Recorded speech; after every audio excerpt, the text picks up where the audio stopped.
Hello and welcome to Let's Be Real. We have quite a special episode for you today. Obviously, it's just on audio for this podcast, but we are doing a kind of live reaction to the D23 Disney Entertainment panel. It's going to be featuring news from Star Wars, Pixar, Disney Animation, and obviously Marvel as well. So we are just going to be getting those live updates, shout out discussing film. We're going to get it all from there. And we'll just be reacting to it live. Normally, when we have news, we're allowed to sit with it for a bit, think, digest the news, and give out a take that is somewhat clear and concise. It filters out Nayan's swear words, so if there's bad news coming, we've unleashed the beast today, and he's going to be swearing if it is bad news. But he's going to be hype if it's going to be good news. So you're going to get the two good and bad sides of Nayan today, hopefully. This is not for kids. It's not for kids, not for kids at all. It's going to be rated explicit on Spotify. But there's who knows what the news is going to be. We have no really strong indication. We just know that it's jam-packed. But we have a bunch of tidbits that we're going to be talking about in and out as news drops. So be sure to stick around. This one's going to last for about 2 hours. So yeah, a nice, big, lengthy one. Okay, so Name, anything that you expect from this panel? Anything that I expect, hopefully a slate from Marvel, like a proper slate with their future, mainly 2020, what movies are coming out in 2026, 27, 28 and beyond. Star Wars, probably just a bit more information in regards to the projects that they have at the moment that was already announced. The James Mangold, Jedi God sort of thing. And then also the one with Daisy Ridley, and there was a third one that I forgot as well, and probably a bit more shows, maybe some stuff about Mandalorian and Grogu. That's a movie, that one. Yeah. Yeah. Oh, I thought you were mentioning it as a show. No, it's TV shows, comma. Oh, right. Other than that, probably another see what live action remake Disney's going to do. Might be, hopefully it's Hunchback of Notre Dame, or actually Hercules. We might get that. Or seeing Lilo and Stitch comes out this year or next year. I can't remember, something stupid. We might get information about that, and probably a whole bunch of Pixar stuff too. So yeah. I mean, Pixar is somewhat exciting again now. I feel like they've found themselves a little bit more. Only because of Inside Out. Well, Elemental I thought was good. It wasn't great box office wise, but we've had two back-to-back strong Pixar outings. I think they've found a little bit of their groove again. I think if Elio, if that can be good, then boom, they've had 3 consistently good stuff. Okay, yeah, I guess Elio is the one where you can actually have a strong, proper faith in it. So I mean, I agree with you on that. I think there's so much under the Disney umbrella, so I'm sure there's going to be lots that's going to be announced for this one. I don't think any of the Fox kind of properties will be involved in this at all. I doubt we'll get anything on Spider-Man 4, the Spider-Man MCU. I think that's kind of Sony's boy to announce and reveal things about. So, what do they usually do with the other 3? I'm pretty sure it was Marvel, wasn't it? It's like Marvel distributes it, but Sony kind of owns that property. So, yeah, unless Sony's like given the all consent, which I doubt it's going to be a big reveal. So I think Sony will do it whenever they feel comfortable doing it. But I guarantee they'll be coming up before Secret Wars anyway. So yeah. Otherwise, we'll just talk about some other stuff while we wait for news to drop regarding this panel. Let's just start with probably the biggest thing of the week, and that's probably House of the Dragon. It concluded its 2nd season. Just give us some overall thoughts about what you thought about the season. Yeah. I thought the first 4 episodes was really strong. They were good. That 4th episode by far was probably the best of the series. Yeah. Or that was my door, if you heard that. Or the one... Can we say spoilers? Yes, yeah. It's been a week. People have plenty of time to see it. Or the one where, all the dragon riders claimed the dragons. I think it was the second to last episode. I can't remember. Yeah. I think those were the 2 strongest. I got a bit of blue balls on this. On the last episode, because I was just building towards something, and it felt like a second to last episode type of episode, and then it feels like as if there's going to be another one where everything that happened in that episode is going to, explode pretty much. And no, we have to wait 2 years for that. So balls are a bit sore after that for sure. But I think the acting was awesome. I think Emma Darcy is just she knows that role so well, and she is absolutely fantastic in the dialogue that she has with Alicent, who is Olivia Cook. She was also great as well. Yeah. The dialogue and interactions that they had in those two scenes in King's Landing and Dragonstone was fantastic. Daemon Targaryen, ugh.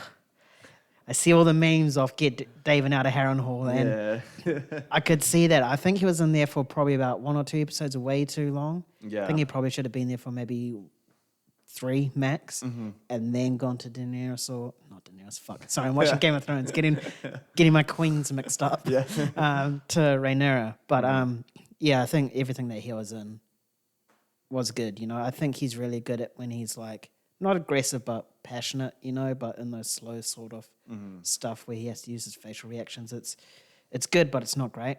It's not like Emma Darcy. Yeah. No, I'm like you. Those first 4 episodes, I'm like, this is really strong. It's much better than season 1 so far. It's just, I like season 1 a lot, and I've watched it recently during the season. But the time jumps kind of make it a little bit hard to follow the characters. It's still done very well, and I think the dialogue's great, and this, this breakdown of this very diverse and toxic family. You're seeing that breakdown in slow motion. I think it's really cool. Season 2 started off with that big episode where the heir to the throne kind of gets its head cut off, Aegon's son. Yeah. Yeah, and you're like, wow, okay, they went that far. And then you kind of see the odds kind of even out, or not the odds, but like the justification to go to war even out after, I think it's Aemon killed Luke or Lucerys or whatever his name is. I think they call him Luke. Yeah. Just an easy way to say it. But was it Aemond or was it Vhagar acting rogue? Oh, it was Vhagar. I love Vhagar. Yeah. I just, sorry, side tangent here. I just love it how, like throughout the series, they're like, oh, we can't attack King's Landing because Vhagar's there. And then I think it's in the second to last episode, like we see like Aemond like riding for ages to go to get Vhagar, like in the middle of like nowhere because he's sleeping. It's just like you could fully have attacked. Yeah, why you could have fully attacked Vhagar out there? You could have fully like smashed King's Landing, and then dealt with Vhagar after. Like you would have claimed the throne, and then all your dragons could have just focused on Vhagar because he's probably still still waking up from her nap. But it's like he had to ride so far out in the jungle as well. And anyone that's watched Game of Thrones or House of Dragon know that King's Landing is basically all a city. It's basically like New York. Yeah. There's no really real forestry, so you have to really go out of your way to get there. Yeah, he would have been traveling for a while on that one. But yeah, in terms of the thoughts, it's like the first half was I actually would say great. I love the dialogue, the build up, focusing on all the little intricacies of the world as well. And then we get to the last part, and it just seems to just completely break down. It just stalls completely. I honestly think episode 5 and 6 could have just been one episode. It was a lot of Daemon and Harrenhal just focusing on things that I don't like the term filler episodes. I think it's just such a loose term, but it's what they are though. Yeah, but it's if it's driving story or character, then it's not filler. But these ones, they kind of are filler because they don't really play much into the story in terms of Daemon's realization about what's coming and his big reveal at the end and the payoff for the whole Harrenhal hallucinations. It's like, oh no, Rhaenyra is the one that we need to follow. Like, I'm dedicating myself to her kind of thing. It's like you could have wrapped that up in 2 episodes if you really wanted to. So yeah, just really slow. And again, we fall to the same thing that Bird and Game of Thrones in its last 2 seasons. It's like you're rushing the storytelling. You got to make it longer. Why couldn't this be 10 episodes like the last season? Yeah, I don't know. It built for 10 episodes. Like, yeah, you could have just, mate. Yeah, it really annoys me. And then you just end on a massive cliffhanger. Yeah, I don't like that at all. It's just, it goes away from what Game of Thrones was when that 9th episode is the one that's kind of the big event. Yeah, and then number 10 was the Aftermath. Aftermath, it kind of sets the pieces up for what's happening next season. This one's just kind of that, that episode 8 cliffhanger that we usually get with the Game of Thrones series. So yeah, very disappointing on that front. And it just feels like we've been building up so long for this war. And it's been 2 seasons and we still haven't got it yet. which is fine. I like slow storytelling when the payoff is great. But with the production that happens these days, it's not good enough. We should be expecting better. Remember the Game of Thrones came out every single year in that March, April zone. And now we have to wait 2 years, 2026. Like, if you're going to do the really slow storytelling, if you're going to do the cliffhanger, it better come out next year. Especially something like this where, it's just, it built up and everyone's expecting something and then nothing came out of it except, we're still back to season, or at the end of we're still back to square one, like we've had 2 seasons of people playing each other and building up and talking about this war with minimal action. Yeah. Sure, we have our episodes with the action, but you should have thought that episode 7, episode 7, that's the second to last one, right? Mm-hmm. Yeah, should have been like, the actual start of the war in terms of like them going at each other. Yeah. And then episode 10 is the aftermath, a side recuperates from their loss and then move on to the bigger, juicier stuff. Mm-hmm. But that just seems like more talking, more building, more pleading. Don't start this war, please. Yeah. But let's negotiate or something like that. It's like 2 seasons of that is just too long. And the thing about this war as well, I just don't find it compelling in the same way of Game of Thrones. And that's because Alicent has now realized that, oh shit, I fucked up. Yeah. And it's like, oh, okay, well, everyone's just going to side with Rhaenyra now. Yeah. Like, you need both sides to think that they're in the right and they're doing the right thing. It makes it far more compelling. And you need to divide the audience in that way. I just feel like the show's a little bit biased towards Rhaenyra's cause. At least I find myself drawn to that because the show kind of forces us to be like, oh, yeah, we should be going for her. Mm-hmm. The other side's kind of, they're kind of cooked. So I don't like that. But with Game of Thrones, it was so diverse into who I wanted on the throne. I'm like, oh, Daenerys has a strong case. She's for the people. Jon Snow's a great leader, war hero kind of thing. Mm-hmm. So, yeah. But I don't want to talk about Game of Thrones anymore because I watched the final 2 episodes last night. Boy, they are bad. They are so horrendous. Love to get your thoughts off potty. No, we'll get my thoughts off potty. So, yeah, that's funny. But, hey, as I just said before, about when Season 3 is going to be coming, 2026. Mm-hmm. And then Season 3 starts filming next year.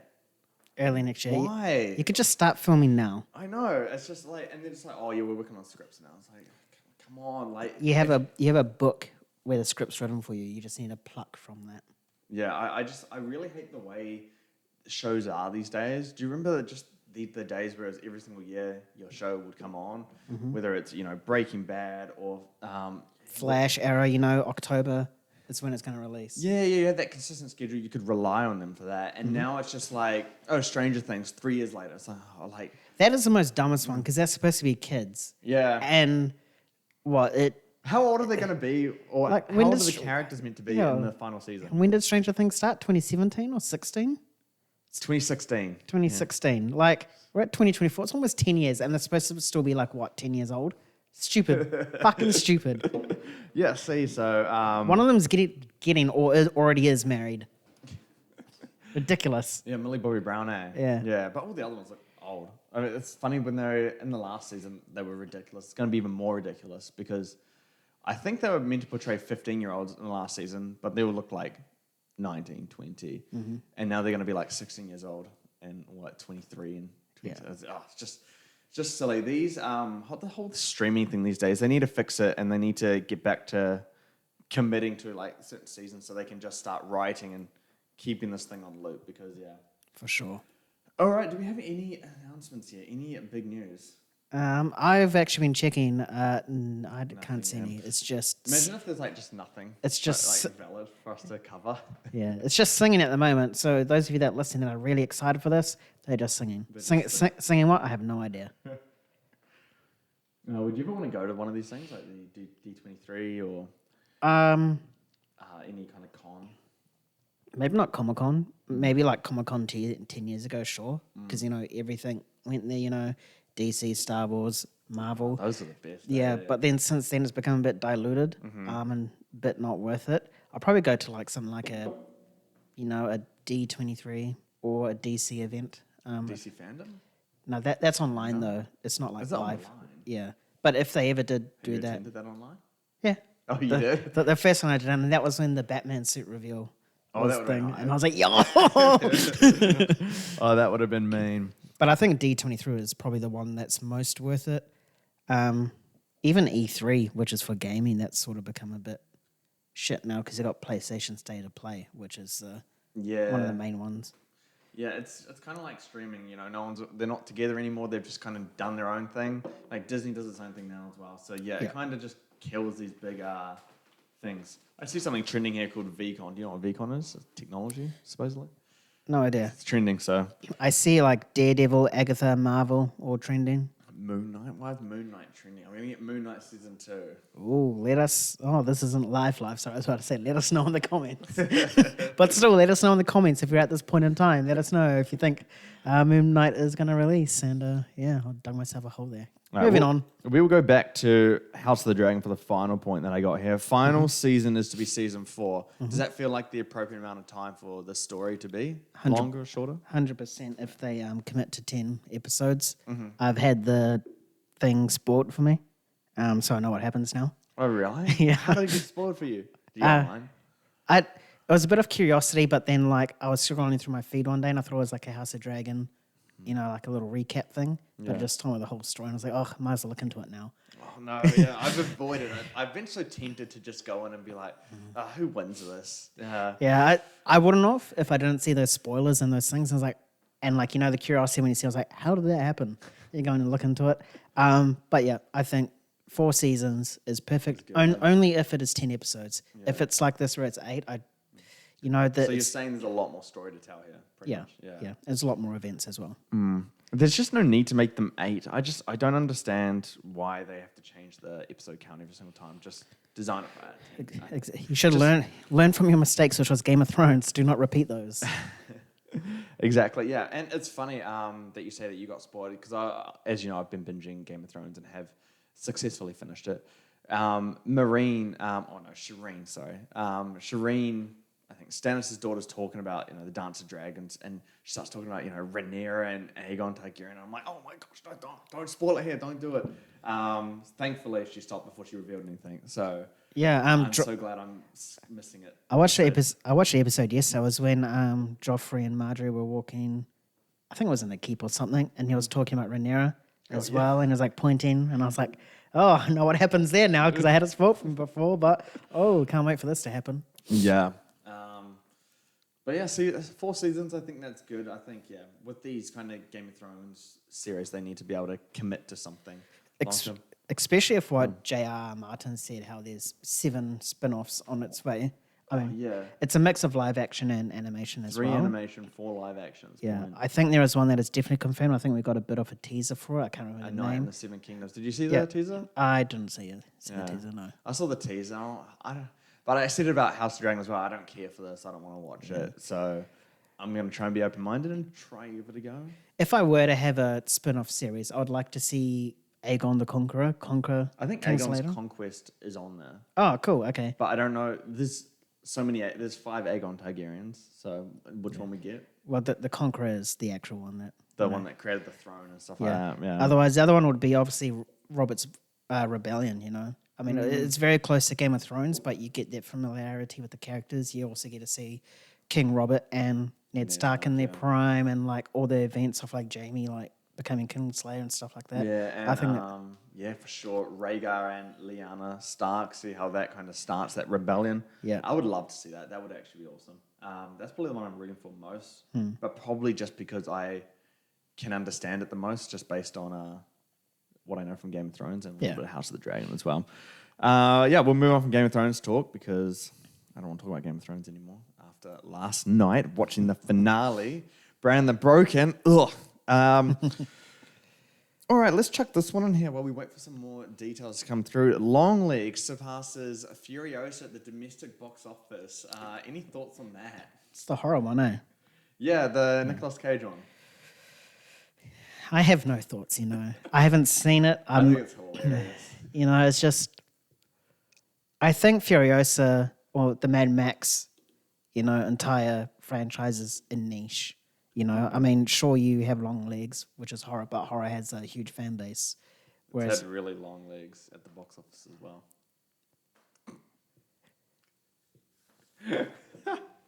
No. All right, carry on thoughts.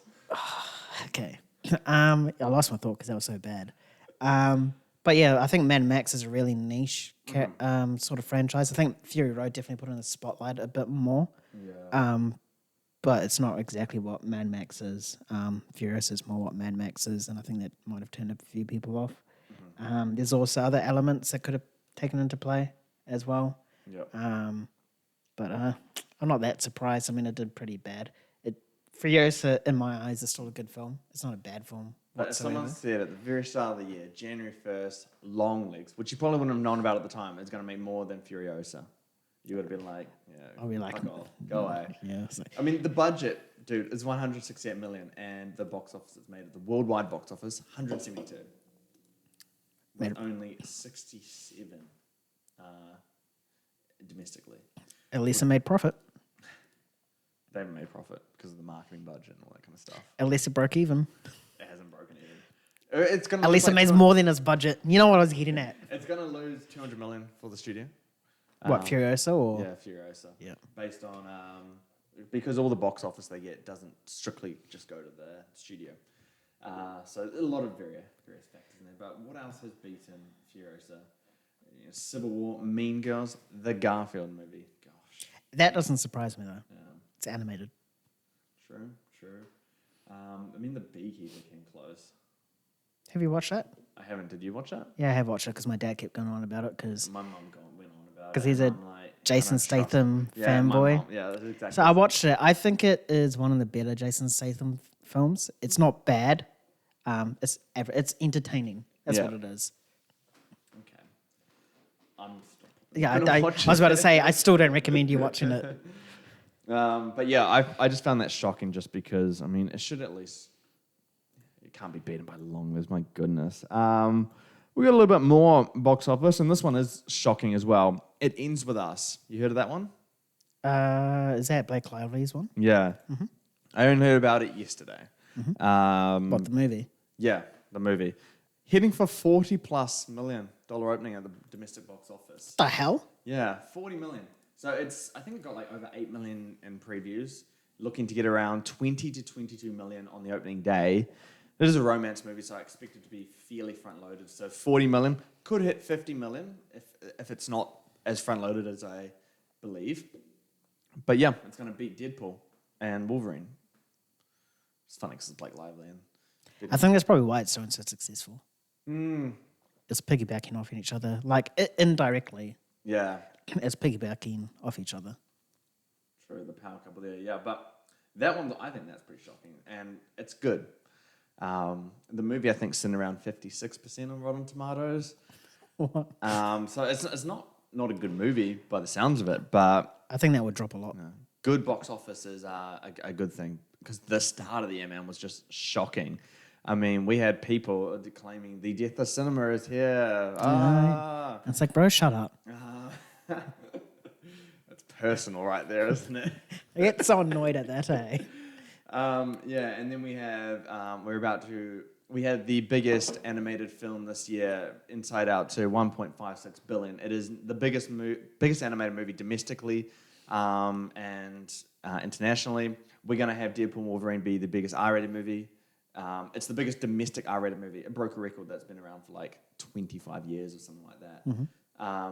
And it's gonna go on to beat Joker worldwide. So the box office is looking healthy. This result, at least the first half of the year, was because of those strikes delaying those key movies and essentially delaying the whole release slate by a good few months. And so that's why it's come to this now. But yeah, Inside Out, top 10 highest grossing movies of all time. Who would have Thoughts on thought? that one? Who would have thought? Not me.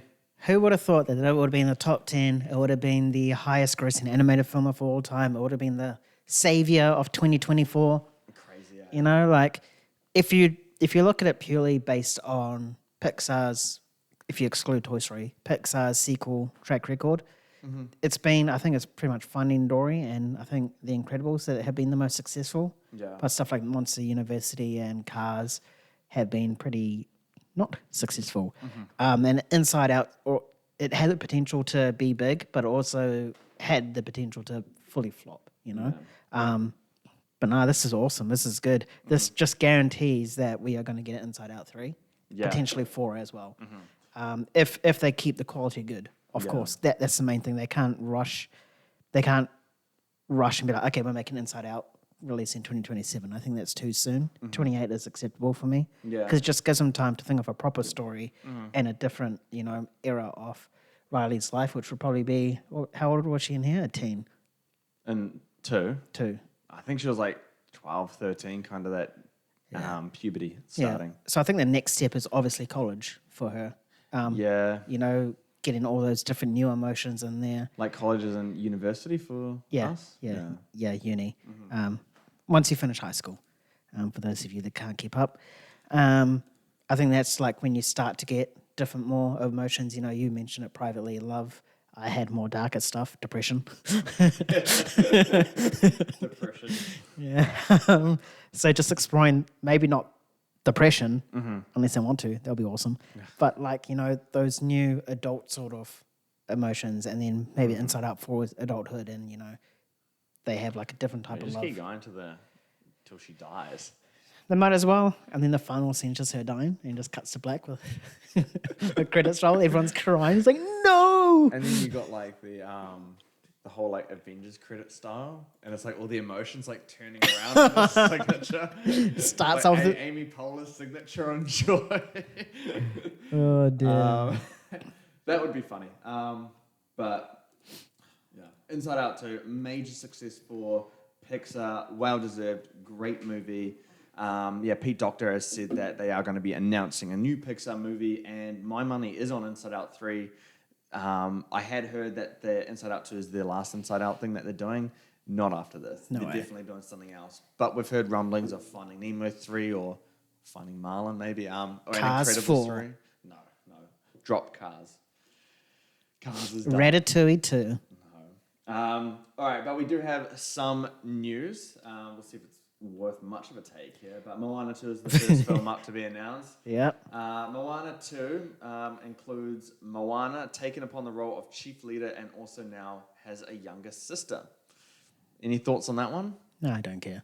It's just straight up like, no, I don't care. I don't care. I don't care if she is the chief leader. I mean, I guess it's obviously like her development from the first film, which is good.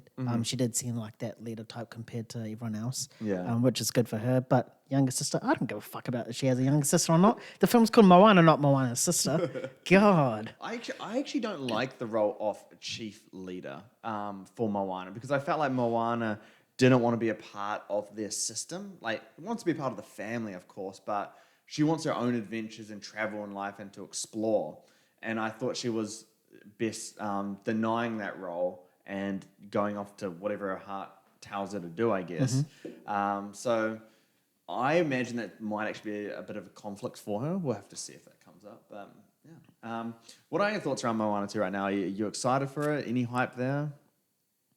No. No? You didn't like the first one, eh? You weren't the biggest fan of it? I enjoyed it. I wasn't as big of a fan as, like, you know, stuff like Tangled or Frozen. I think I enjoyed those a lot more. But Moana, I was just like, okay, it's cool. And then obviously the songs kept playing and it kept repeating. And I think it was because I was working at the cinemas at that time. And everyone was just fucking annoying about it. And I was just like, oh, get out of my face. I think I was one of the people annoying you about it as well. And I also, definitely. And I also think it's the fact that we're getting a live action one that's really turned me sour. Because it's not even 10 years. You are so sour about it. Like just for no reason. It's the fucking live action that's made me so sour against Moana Just too. the whole franchise now. There's other Disney properties. I'd love to see a Hercules one, a proper Hercules one, a Hunchback of Notre Dame. You know, like they've got so many good classics, a Treasure Planet, Quiet Place, Emperor's New Groove. God, those are so good. But no, they went with Moana because, you know. Are you're talking about those ones in terms of live action adaptations? Live actions, yeah. I completely agree with you. I just think they're trying to capitalize on Moana because it's become their biggest film on streaming platforms. I think so too. And also because it's so fresh, you know, those people that have seen Moana are now growing up, might have kids, might not, don't know, depending on your age. So obviously they want to usher in new stuff, similar to Frozen, but at least Frozen is a bit more better because there's story there. Yeah, for sure. Anyway, it seems like a new trailer has released for Moana 2. So me and Nayan, we're going to pause the podcast. We're going to watch this trailer together. And then we're going to come back and just tell you our thoughts on this new trailer. But for you guys, it's just going to be a quick blip. So, yeah. Oh, shit. 5 years. Yeah. Let's watch this trailer.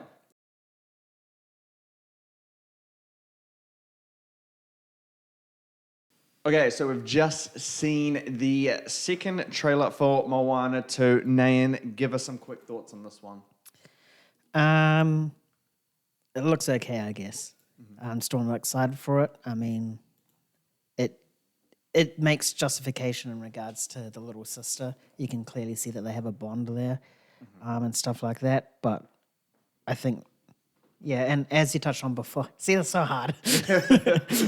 As you touched on before, you were speaking about how Moana, you don't want her to be a chief because she can't go on new adventures. In this one, it seems like as if she is. Yeah.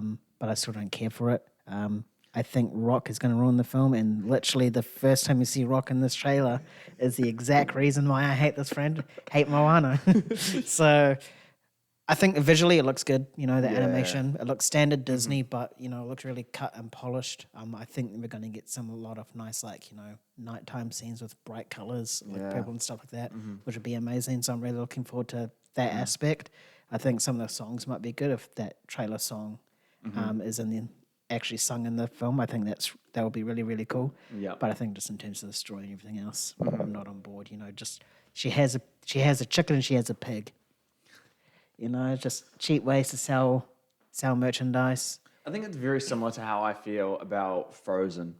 I would say, Frozen and Moana are very similar in that sense, where I don't care too much about the stories. I don't care too much about the characters, but I love what they're like visually. I love what, and I love the songs and the entertainment value you get from this. This looks like a very entertaining movie, despite some of those cringy lines that we're going to get from The Rock in this. Can I get a cheer? It's like, that kind of stuff's really irritating, and I think it does disrupt the more serious elements of this film. So I think he's just there to be comic relief, but just not successfully. You're absolutely right about the visuals. The color palette, man, it's just beautiful. I love the look of the first one. I'm really looking forward to just kind of getting a nice little visual feast in this one. It almost blows my mind that this was to be a Disney Plus TV series. Yeah. And now it's a movie, and it looks as good already. Yeah, so I'm really excited on the visual side of it. I really hope the story can deliver and just, give us a little bit more better characterization around Moana and stuff. Yeah. But I would say I'm looking forward to it. I'm not over the moon or anything about it. Okay, we'll move to the next thing. All the announcements are coming now, so we got to try to be, I guess, a little bit brief as well. Dwayne Johnson will star in a film titled Monster Jam. It's a movie about monster truck drivers for Disney. Nayan, I'm keen to hear your thoughts on this one. Are you? Because I don't care. What is a Monster Jam? You just wanted Cars 4.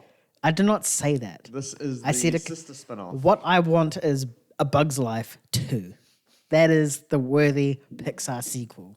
I would love A Bug's Life 2. Exactly. Yeah. But no, I really don't care. I mean, it's about a movie about monster truck drivers for Disney. Okay. Any more context to this? Well, okay, and on just the concept around, who cares that it's Dwayne Johnson, but monster truck drivers. Is there any fascination there? Is there anything cool that you can do from a film perspective? Probably not story-wise, but stuff. It depends. Is it live action or animated? If it's live action, there's a lot, you can do. I would say it'd be live action. Okay, if it's hypothetically, let's say it is live action, there's a lot you can do, that would be interesting, like the monster truck stunts and stuff like that. Oh, that could be cool. I think that would be awesome to see, but I think this is one of those movies, if it is live action, people go see it for those stunts rather than the story. I just don't think you can have much story for a monster truck driver unless, they make it dark and he's like, oh, I lost my kids and family, something, so now I'm a monster truck driver. Rock, bro. He's not going to be anything like that. I know. Yeah. I know. I know, which is why I'm not excited for it. Yeah, I'm not excited either, but I mean, I see the potential from the, the monster truck drivers side of things, and that's That's cool, but the thing that stops me from being excited is that it's The Rock and it's Disney. If we're going to get some real life stunts for this kind of movie, it's not going to be with Disney, and it's certainly not going to be The Rock. This reminds me of stuff where it's kind of like Rampage or San Andreas for The Rock. I don't see it being a serious piece of storytelling. No. I think it's just going to be, just an attempt at a blockbuster just to make money. I think it's just that. So yeah, no interest from me on this one. Okay, so we got James Cameron talking about the Avatar sequels now.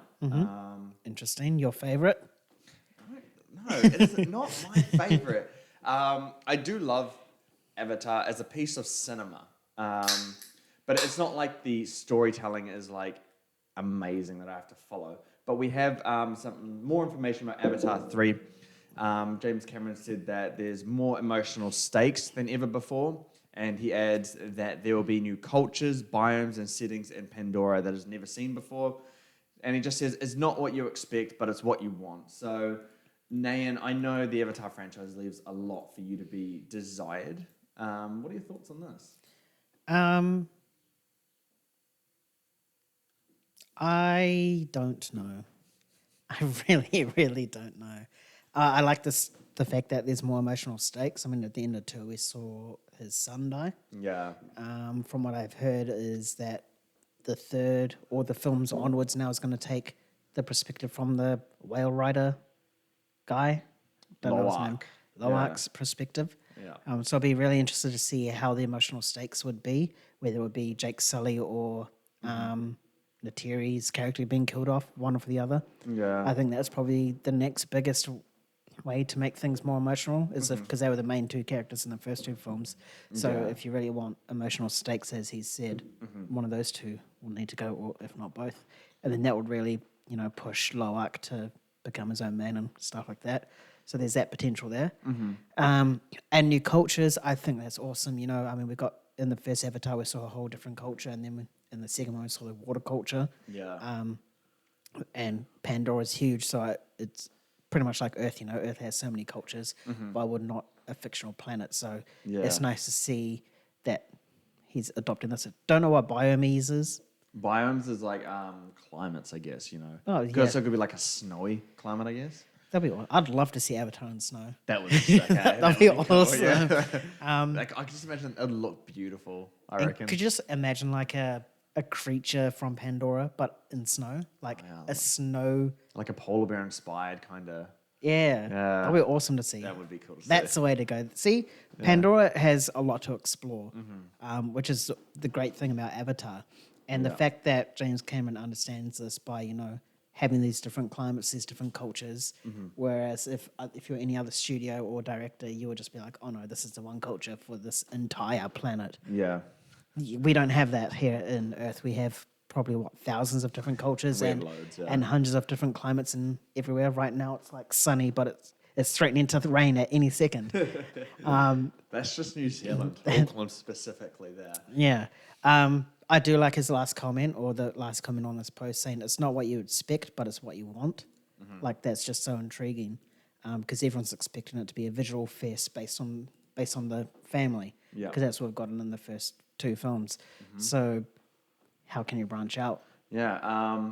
Further to that, and I'll provide my perspective on this one first. Avatar 3 is officially titled Avatar Fire and Ash. Yo, we're getting the elements. And in theaters, December 2025. So basically doubling down on that release date, which is awesome because when it comes to the Avatar franchise, you have to live in fear that it's going to be delayed.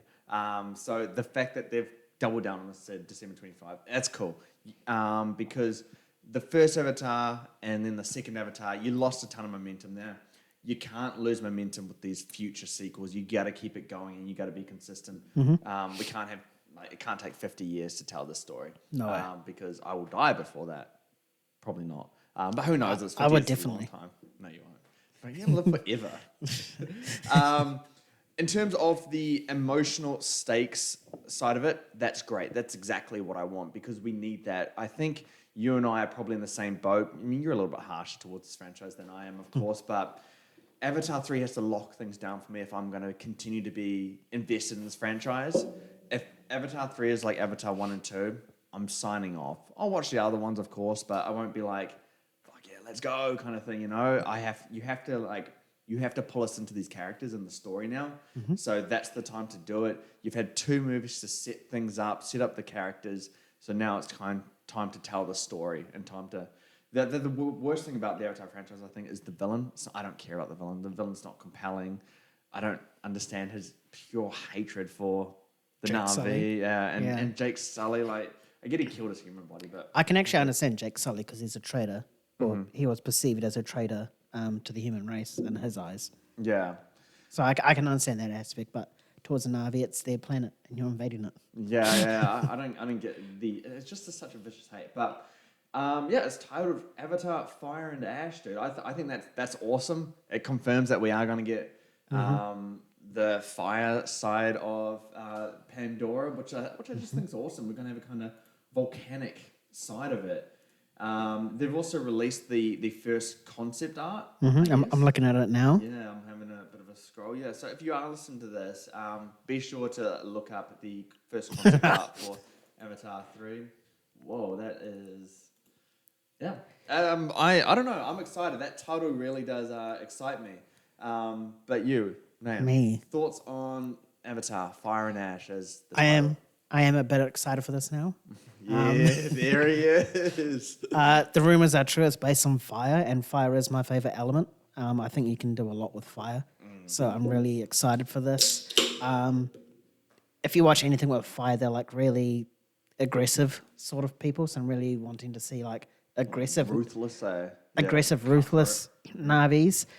In this concept art, if you go to if you're looking at discussing film, James, the 4th one, or the 3rd one, the 2nd one, the 3rd one. Yeah, the one with the campfire. Yeah. You'll know what I mean. That looks like as if you're going to get the ruthless sort of stuff, you know, like it looks like if it's their own cult. It looks fucking weird. There's a guy with a bag over his head. I don't even know if it's his bag or his face, but yeah, I'm really excited for this. I'm really excited to see what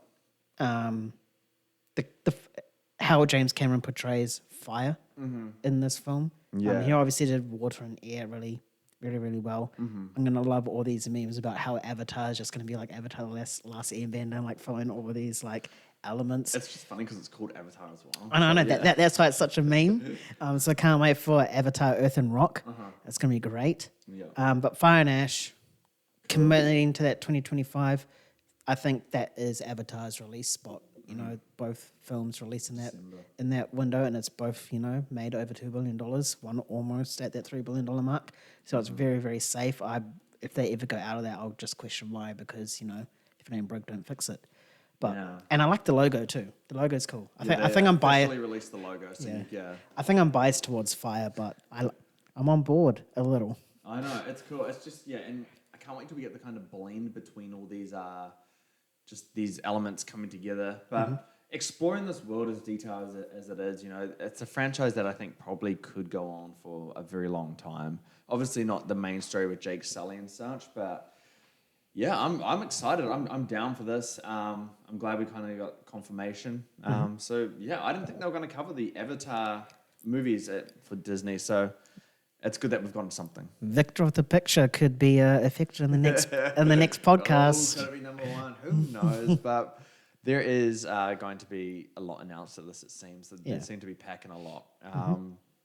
But I think they're moving on to Pixar now because they got our first logo reveal for Dream Productions, which is a series set in between the events of Inside Out 1 and Inside Out 2. And the series just follows that movie studio that inside Riley's mind that projects those dreams. So, Nayan, it's probably a silly question, but would you watch something like this? I'd watch it. I don't think it's anything serious. I think it's going to be something similar to like Doug, but better. You know, it's like Doug a little... sucked it. I hated Doug. It's like... or that Monsters University in between, or Monsters Inc. sort of TV series. I think it's going to be one of those where it's like, it's just there, not for a meme, but for a meme, you know? It's just there to like bring some laughs, keep the franchise of Inside Out in your mind for the eventual number 3. But I'll watch it. I mean, there's a lot you could do with dreams. It'll be awesome if this is purely based on Riley, which it is, it'd be awesome to see what sort of dreams she comes up with. A lot of hockey dreams, Yeah. I think, but I mean, yeah, no. I mean, you make sense, but that's what I thought about that Forky show. Do you remember Forky from Toy Story 4? you love Forky though, even before that was announced. I love Forky just because he's just some fork and he's like questioning his own existence. I love that. That's super fascinating. I to hate me. Forky. And it was the series was going to be about him discovering aspects of life, like what is love and what is like these big concepts. And it's just a joke. Like I watched the show and I was like, wow. I mean, I'm gonna fucking unsubscribe from Disney Plus. This is not what I was promised. I thought it was going to be something I've never cool. seen Forky or Doug. Don't. I've tried both. I actually watched Doug. It was funny. All right, they're getting through these announcements at a pretty quick rate. Pixar's first long-form series they're doing on Disney Plus. It's called Win or Lose, officially releasing on December 6th, so about 4 months away. I have heard about this one before, and it follows a middle school softball team in the week leading up to their championship game. Each episode is told from the perspective of a different character. So I think it's, each episode is going to just build up to that kind of finale with this championship softball game. So, Nayan, Pixar's entering the TV arena. Mm-hmm. We're going to be watching this one? Definitely. I really like the concept for this. That's cool, eh? Again, biased because it's sports. But the fact that it's like taking place between each player's perspective. And then you'd think the final episode will be the team collectively in that moment, in that game.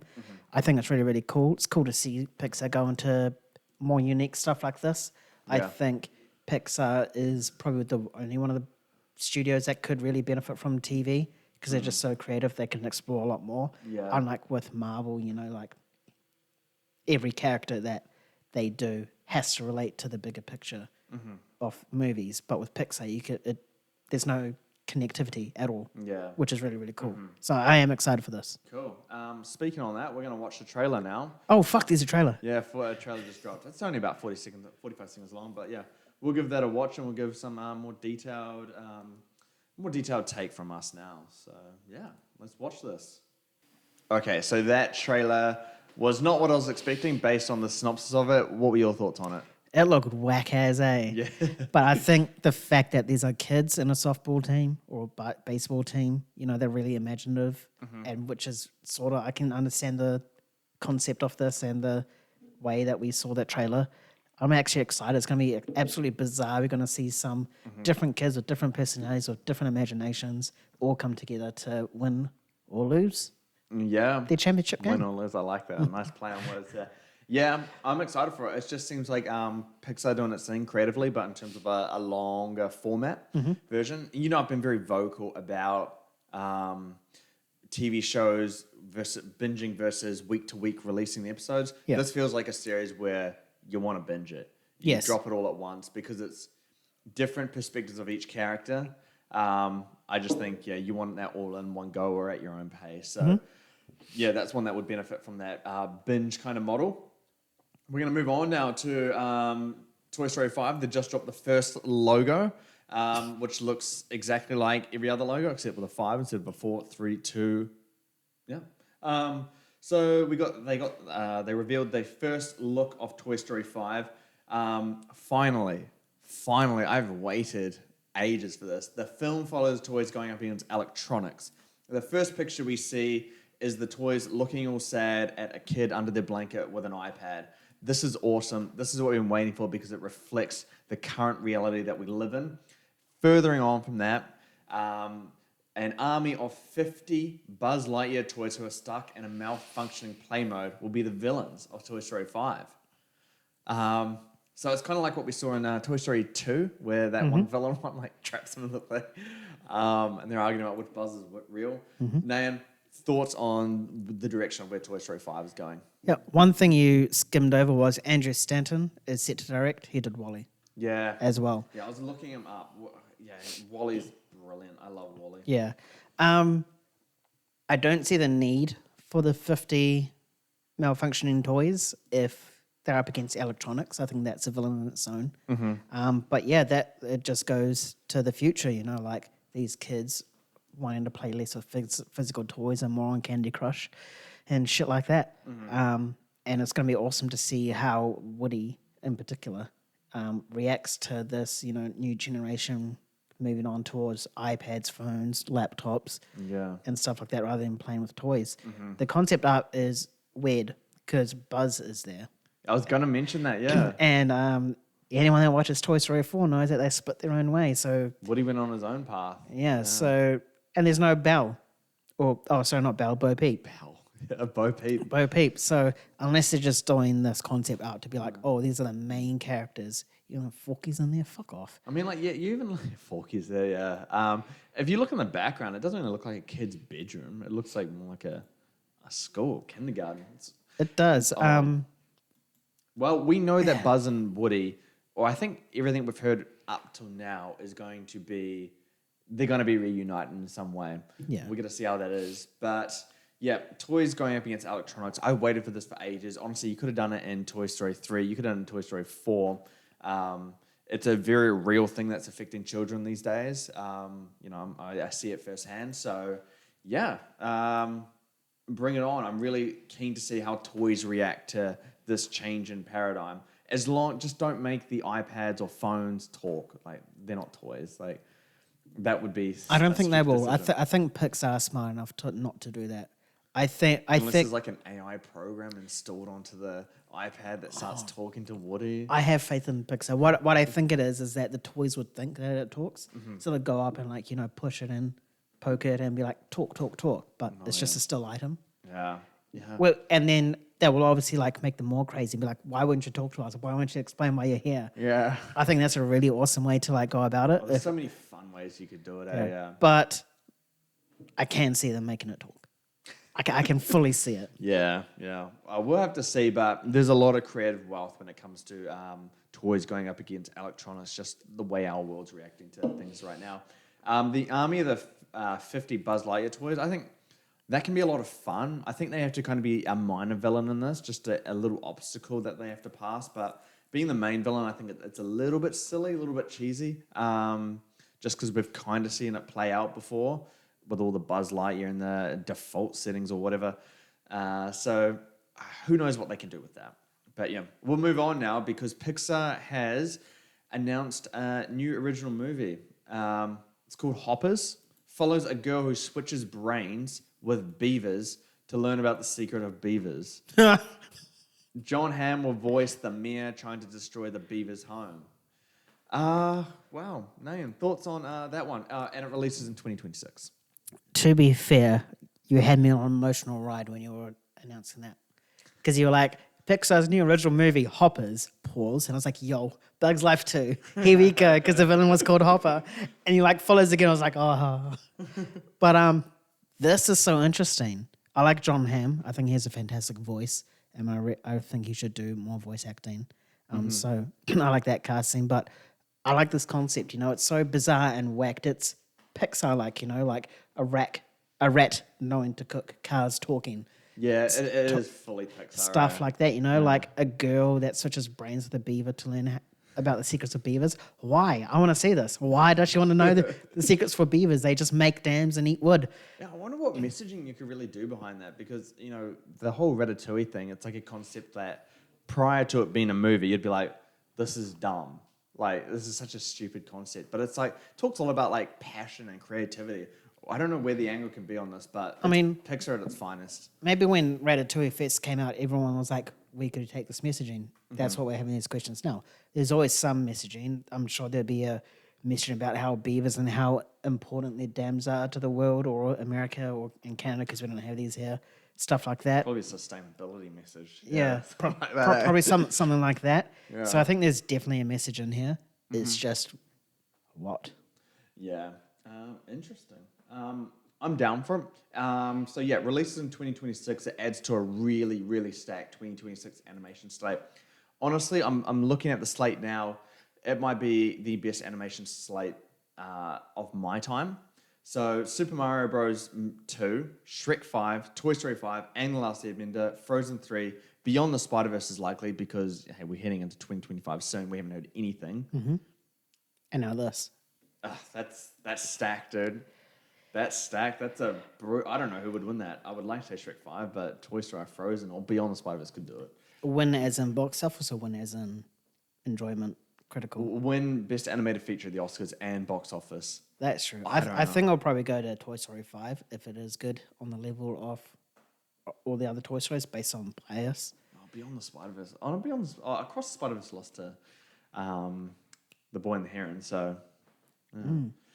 Yeah. If Aang the Last Airbender is fantastic in terms of the quality of the show, I think that could be a real contender because this is set in adult, so to speak, adult Aang. Frozen 3 might be as smoky as Super Mario Bros. You have no chance. Yeah. But yeah, I think Shrek 5, Beyond the Spider-Verse, if it is confirmed, Aang and this is the ones I'm absolutely looking forward to. Like, I want to see it day one. Yeah. Toy Story 5 will be like, I can wait a bit, but I still want to see it. And then... Interesting. I'd have Toy Story 5 way above Aang the Last Airbender.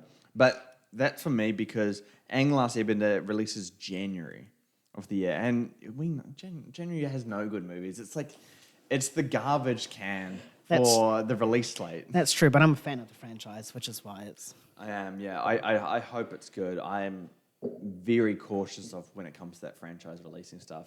Netflix have tried, they didn't do it. It was fine. They did it serviceable, but it wasn't good. Yeah, I didn't finish that. I think I only watched a few episodes. I just couldn't really get into it. It's just hard when they've kind of reached close to perfection already. Pretty much. Yeah, but a continuation of the story, that's more doable than redoing it in live action. They've released their first teaser for Toy Story 5. We aren't going to watch it because it is literally nothing. Just a claw bringing up the alien who lifts up a Toy Story 5 banner, and Jesse, Woody, and Buzz just say hello to the camera. That's literally the extent of it. Not much to say about that one there.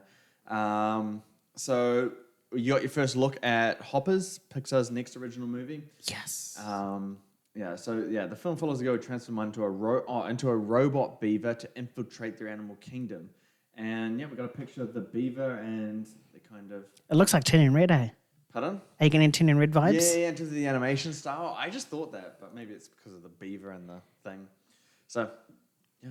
We've got a stack of news, so let's run through it. Yeah, we'll get there. I just saw it. New look at Pixar's Elio. Nan, I'm sure you've seen this. The film follows a boy who is mistakenly identified as the ambassador for Earth. Zoe Saldana has joined the cast. Have you seen that picture? Mm-hmm. Any thoughts on Elio? Are you excited? Can you get on board with that one? I could get on board with it. I'm intrigued. I like the concept. I think anything Pixar says that is weird, I'll get on board with because it's so unique and it's not like bland stock standard like water-faced Disney.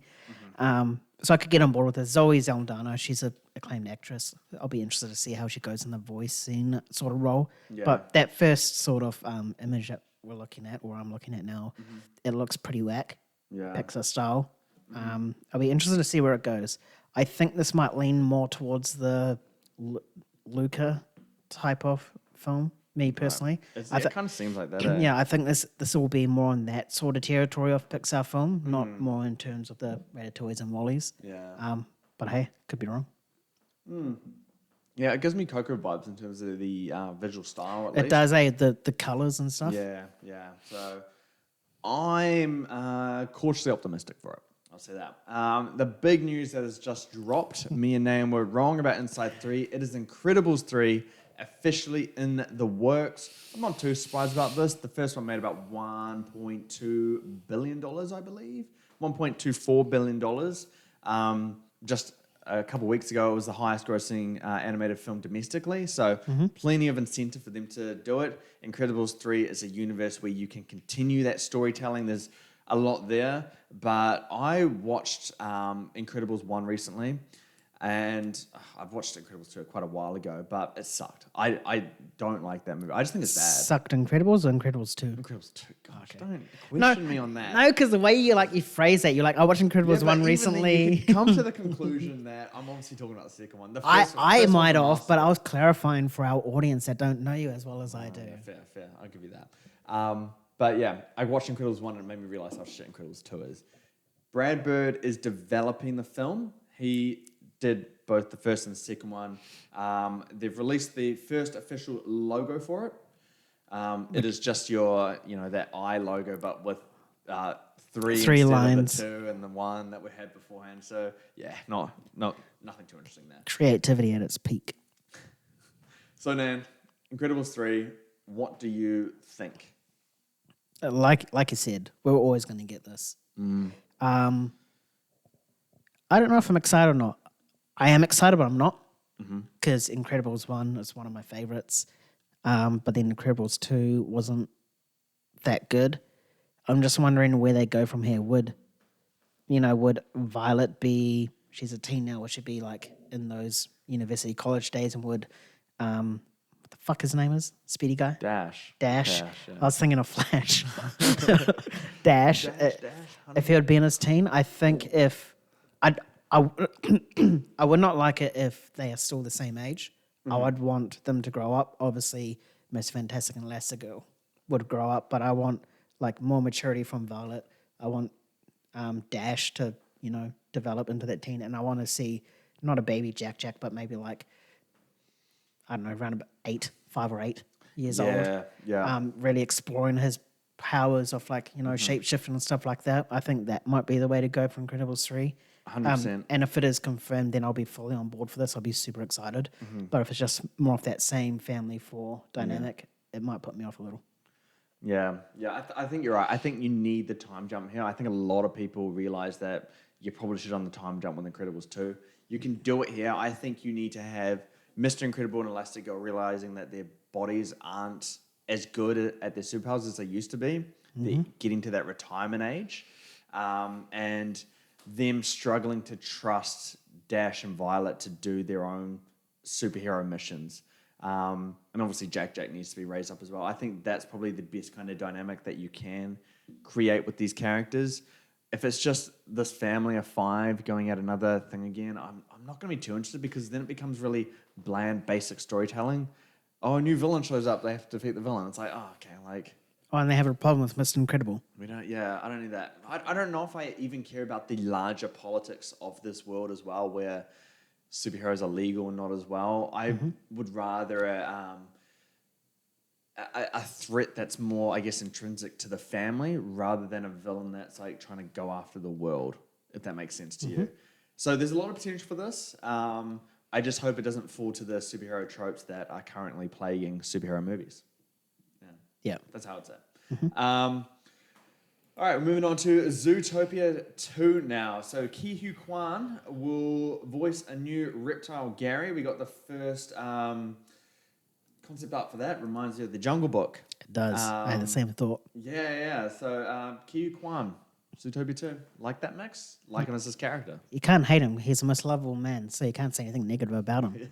I think he'll bring his usual take, his energetic sort of take to the snake. It'll be awesome to see like a energetic snake, because if you think about it, a lot of snakes that we've seen in the past have been like, conniving, sort of slow, and you don't know what they're gonna do, if they're gonna backstab you or stuff like that. But I think with him, I can just see him as like a really energetic sort of little slitherer out here. Little slitherer. I like it. I mean, I want him to be the kind of, well, not conniving, but just kind of like silly. He's got the voice for it. Just a goofy dumbass, and also like a little bit like creepy, but not like creepy in the not like creepy in the way of like scary, but creepy as in like, oh, what's wrong with you? You feel like awkward. Just doesn't understand social cues and stuff like that. Snakes, you know when they call someone a snake, I just want to be the kind of embodiment of that. If you know what I mean. Just yeah. So yeah, I mean, I'm on board for Ki Kwan. I think he's got a great voice to put in an animated film, more so than Chris Pratt and Tom Holland. So I'm on board for this. Definitely. Yeah. First logo for Frozen 3. I mean, Pixar and Disney, they've been really creative with their logos. It's Frozen 3, but they've added another eye onto it. It looks exactly the same as Frozen 2. Same with Incredibles 3 and Toy Story 5 that we've gone, nothing new to explain there. If it ain't broke, don't fix it. Pardon? If it ain't broke, don't fix it. Exactly. We talked about the most stacked year of animation ever. We listed Frozen 3 as being in that 2026 release slate. It's now releasing in 2027. Been delayed a year. They've also been teasing a 4th film as well. No surprise there at all. But yeah, Nayan, Frozen 3 delayed to 2027. Anything to take away from that one? They're scared of Shrek 5. They know the beast in the swamp is coming for them. So they're like, you know what? You're gonna have your time to shine. The 2026 is all about you. We will take next year. Oh, it's fine. Funny. But I guess as long as they perfect the story, you know, Frozen has some good animation already, so they'll perfect that. The second one's amazing. Yeah. So they'll perfect that as well. So I think it is the right move. I don't think it's a panic move. I think it's just more of that they have so much on their plate. They just want to dedicate time and do each project perfectly. Because if you've noticed anything since COVID onwards, they've just been pumping shit at us. And now you can just see them like, okay, we're fucked up here. We need to like take our project, take time with it, and make it something meaningful. I think it's the right move. I think Frozen 2 was a little bit weaker on the story front than the first Frozen. So, yeah, definitely more time to kind of flesh out those elements. I think that's probably the best move for it.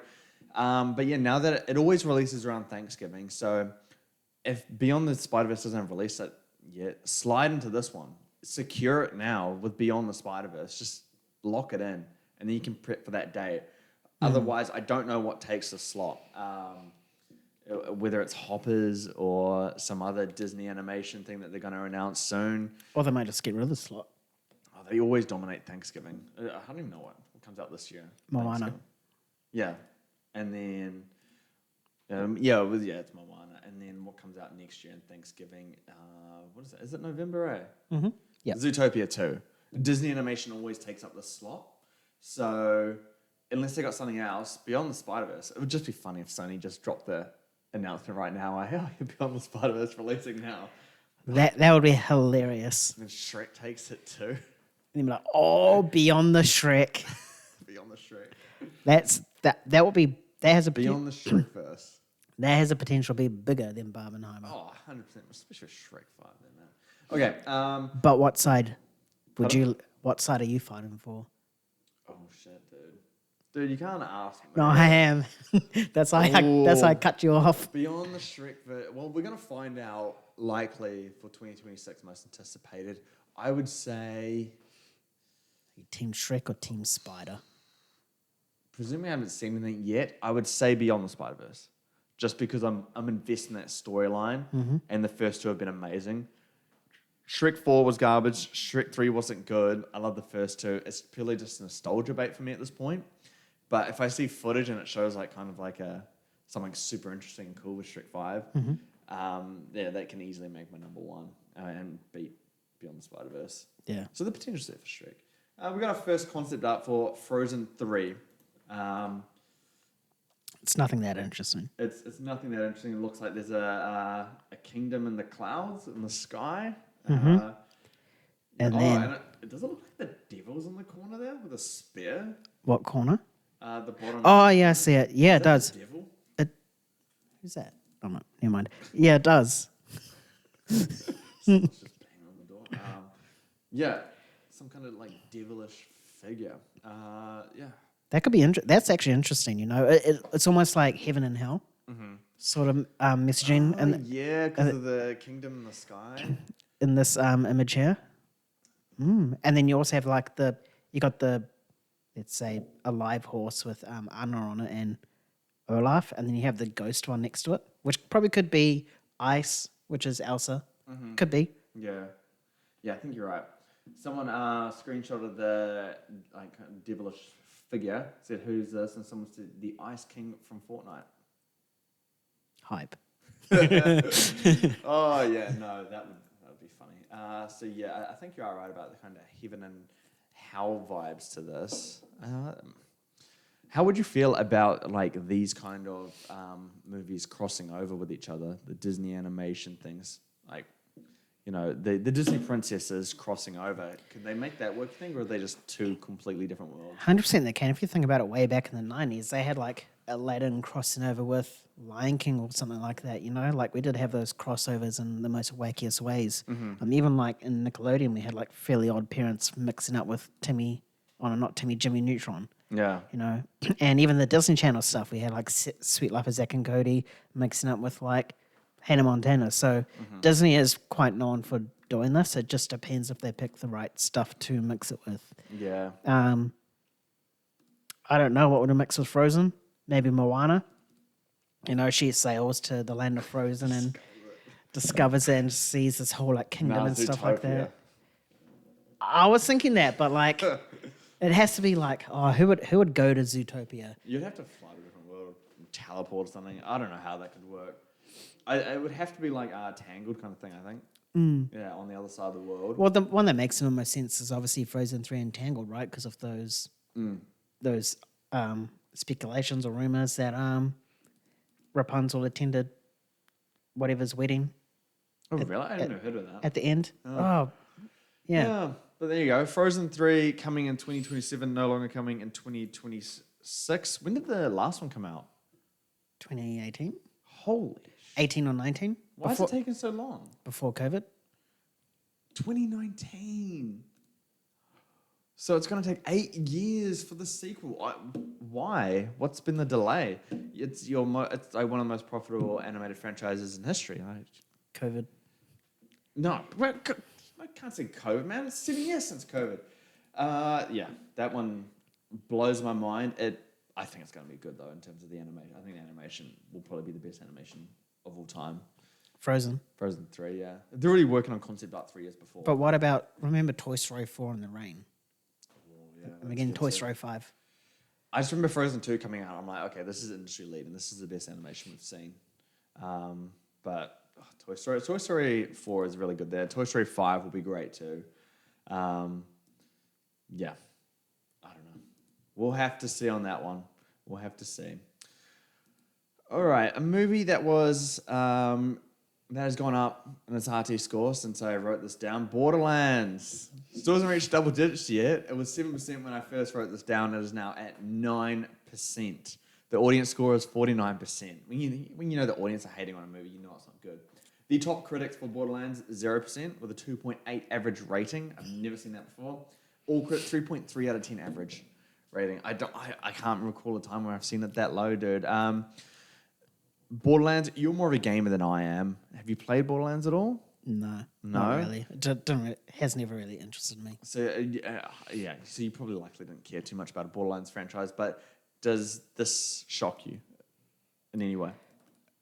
A little, just on the fact that recently we've seen so many good video game content become live action. You got Last of Us, which had a really good story, and Fallout as well. You could almost say Fallout and Borderlands is similar in terms of uniqueness. So you would have thought that Borderlands has like a unique sort of history and fan base and content to adapt, similar to Fallout, that they could adapt a similar style, but a bit more goofiness. But they just didn't. From what I've seen in like the brief or 1 second snips that I've seen come across my feed, because I don't care about it, is that it gives me like real D&D vibes, Dungeons and Dragons, the Chris Pine one, right? Yeah. But a lot worse. So I think that was probably the tone that they were going for, rather than their actual video game tone. So it is a bit.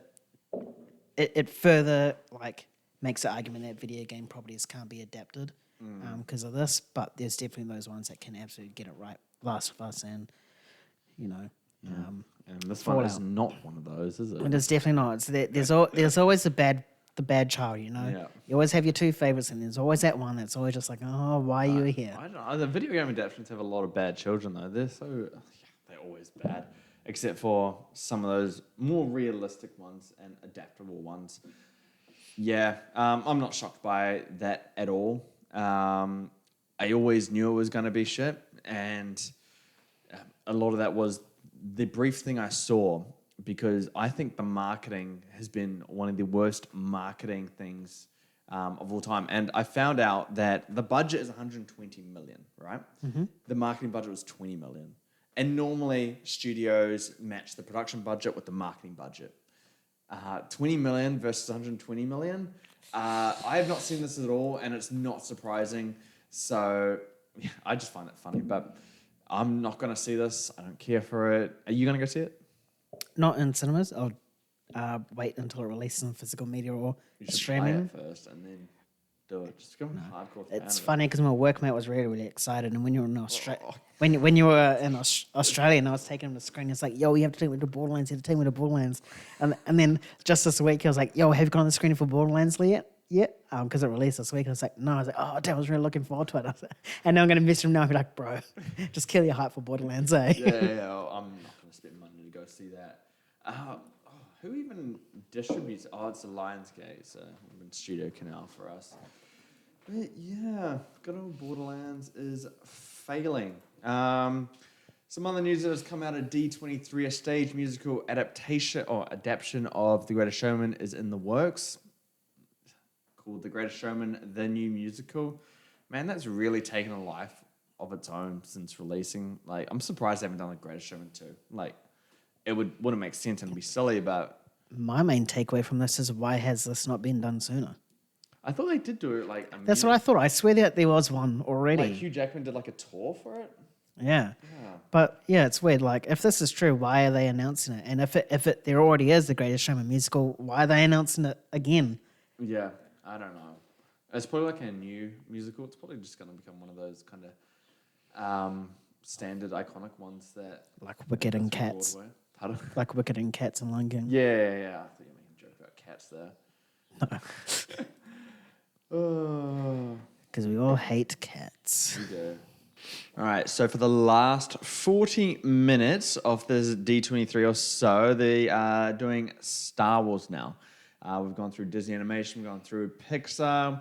First up was Star Wars Skeleton Crew. Me and Nayan, we just saw the trailer. It is debuting December 3rd on Disney+. It's essentially the Spider-Man MCU trilogy writer, director combo doing this one. So, I mean, I have some kind of interest in this. And then I saw the trailer. It's elephants in there. Elephants in Star Wars now. So funny. Kid elephants that speak. And but after watching this, I'm not going to watch this because I have no care for it. I have not liked Star Wars on Disney Plus except for first 2 seasons of The Mandalorian. Nothing else has excited me.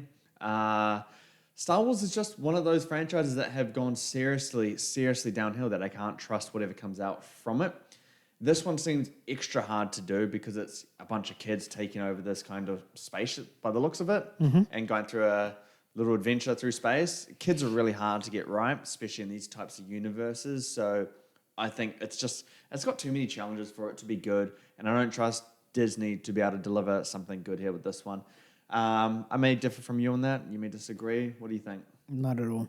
Not at all? Who cares about kids in Star Wars? Like, why? Who cares about Star Wars in Anakin, general? bro. He was a child. And no one liked him. They only liked him when he became an adult. Poor guy had to quit acting. Yeah, so sad. But no, I think the thing with Star Wars and the choices they are making to make TV series is they're not picking the correct products that would appease the fans, because there is barely any casual audience for Star Wars, so you don't need to pull them and you're appeasing the fans that are absolute diehard. You know, you have the whole old Knights of Republic. You know, you got Darth Plagueis as well that you could easily explore and tell and further that lore in those stories. The stuff with the very first Jedi that James Mangold's doing is excellent, because we all want to see the first Jedi. And that's super interesting. So that's sort of products. But stuff like the Acolyte and Skeleton Crew. What the fuck is a Skeleton Crew? It's just kids. No one cares about kids and no one cares about this project. Like, go away. Make actual proper stuff that the fans want. Because, like I said, who cares about the casual audience when it comes to Star Wars? The only thing I'll say about that, and I do agree with you, is that Andor is like, who cares about Andor? He's just some random secondary character in Rogue One. I don't care about this. It turns out to be great. Cool. 1 out of 4, 5? Yeah. Star Wars on TV, it's just, most have been bad. Except for Andor. Even on movies. Yeah, recently. Disney's handling of this franchise is seriously bad. Yeah. Star Wars used to be like top 2 for me in terms of franchises. It's sliding fast. I think it's just because it's a lot of shit. No sort of planning or proper planning or half-ass planning. Yeah, and I think they are trying to, appease to certain people when it comes to Star Wars, and I think that's getting away in the storytelling and the talent involved when it comes to the production of these. Andor has been the greatest thing by far since Disney has acquired Star Wars. I still think The Force Awakens is great, despite it copying some sort of stuff from A New Hope, but yeah, it's just really downhill. I hope they can turn a new leaf, but... Yeah, Andor season 2. That's been delayed or something, hasn't it? Coming out next year, perhaps 2025. 2025. Oh yeah, releasing in 2025. So yeah, Andor season 2. It's going to take place over 4 years. You got Ben Mendelsohn. He's returning as Krennic. He was in Rogue One. Was he in the first season of Andor? I can't remember. Don't think so. He's going to be in it. Forrest Whitaker is going to return. I don't know if he was in the first one either. Was he in the first one? No, he was in Rogue One. Yeah, he was in Rogue One. There's Rogue One characters. It's probably going to blend. Build up to Rogue One, I think. Yeah, because I think, wasn't Andor Season 2 meant to be the last of the Andor series? Yes. Yeah. So I think it's going to tie directly into Rogue One. Yeah, and then they'll end that. Especially if these characters are back. Yeah. Sadly. We got our first poster for Star Wars The Skeleton Crew. Again, but yeah. We're not going to be watching this. At least I'm not. I haven't even seen Andor, so I won't be. Pardon? Oh, not Andor. Acolyte. Acolyte. Gosh, Oh, they both start with A. Who cares? Andor season 2, details. There'll be a 1 year time jump every 3 episodes. That's interesting. Yeah, that reminds me of House of the Dragon season 1.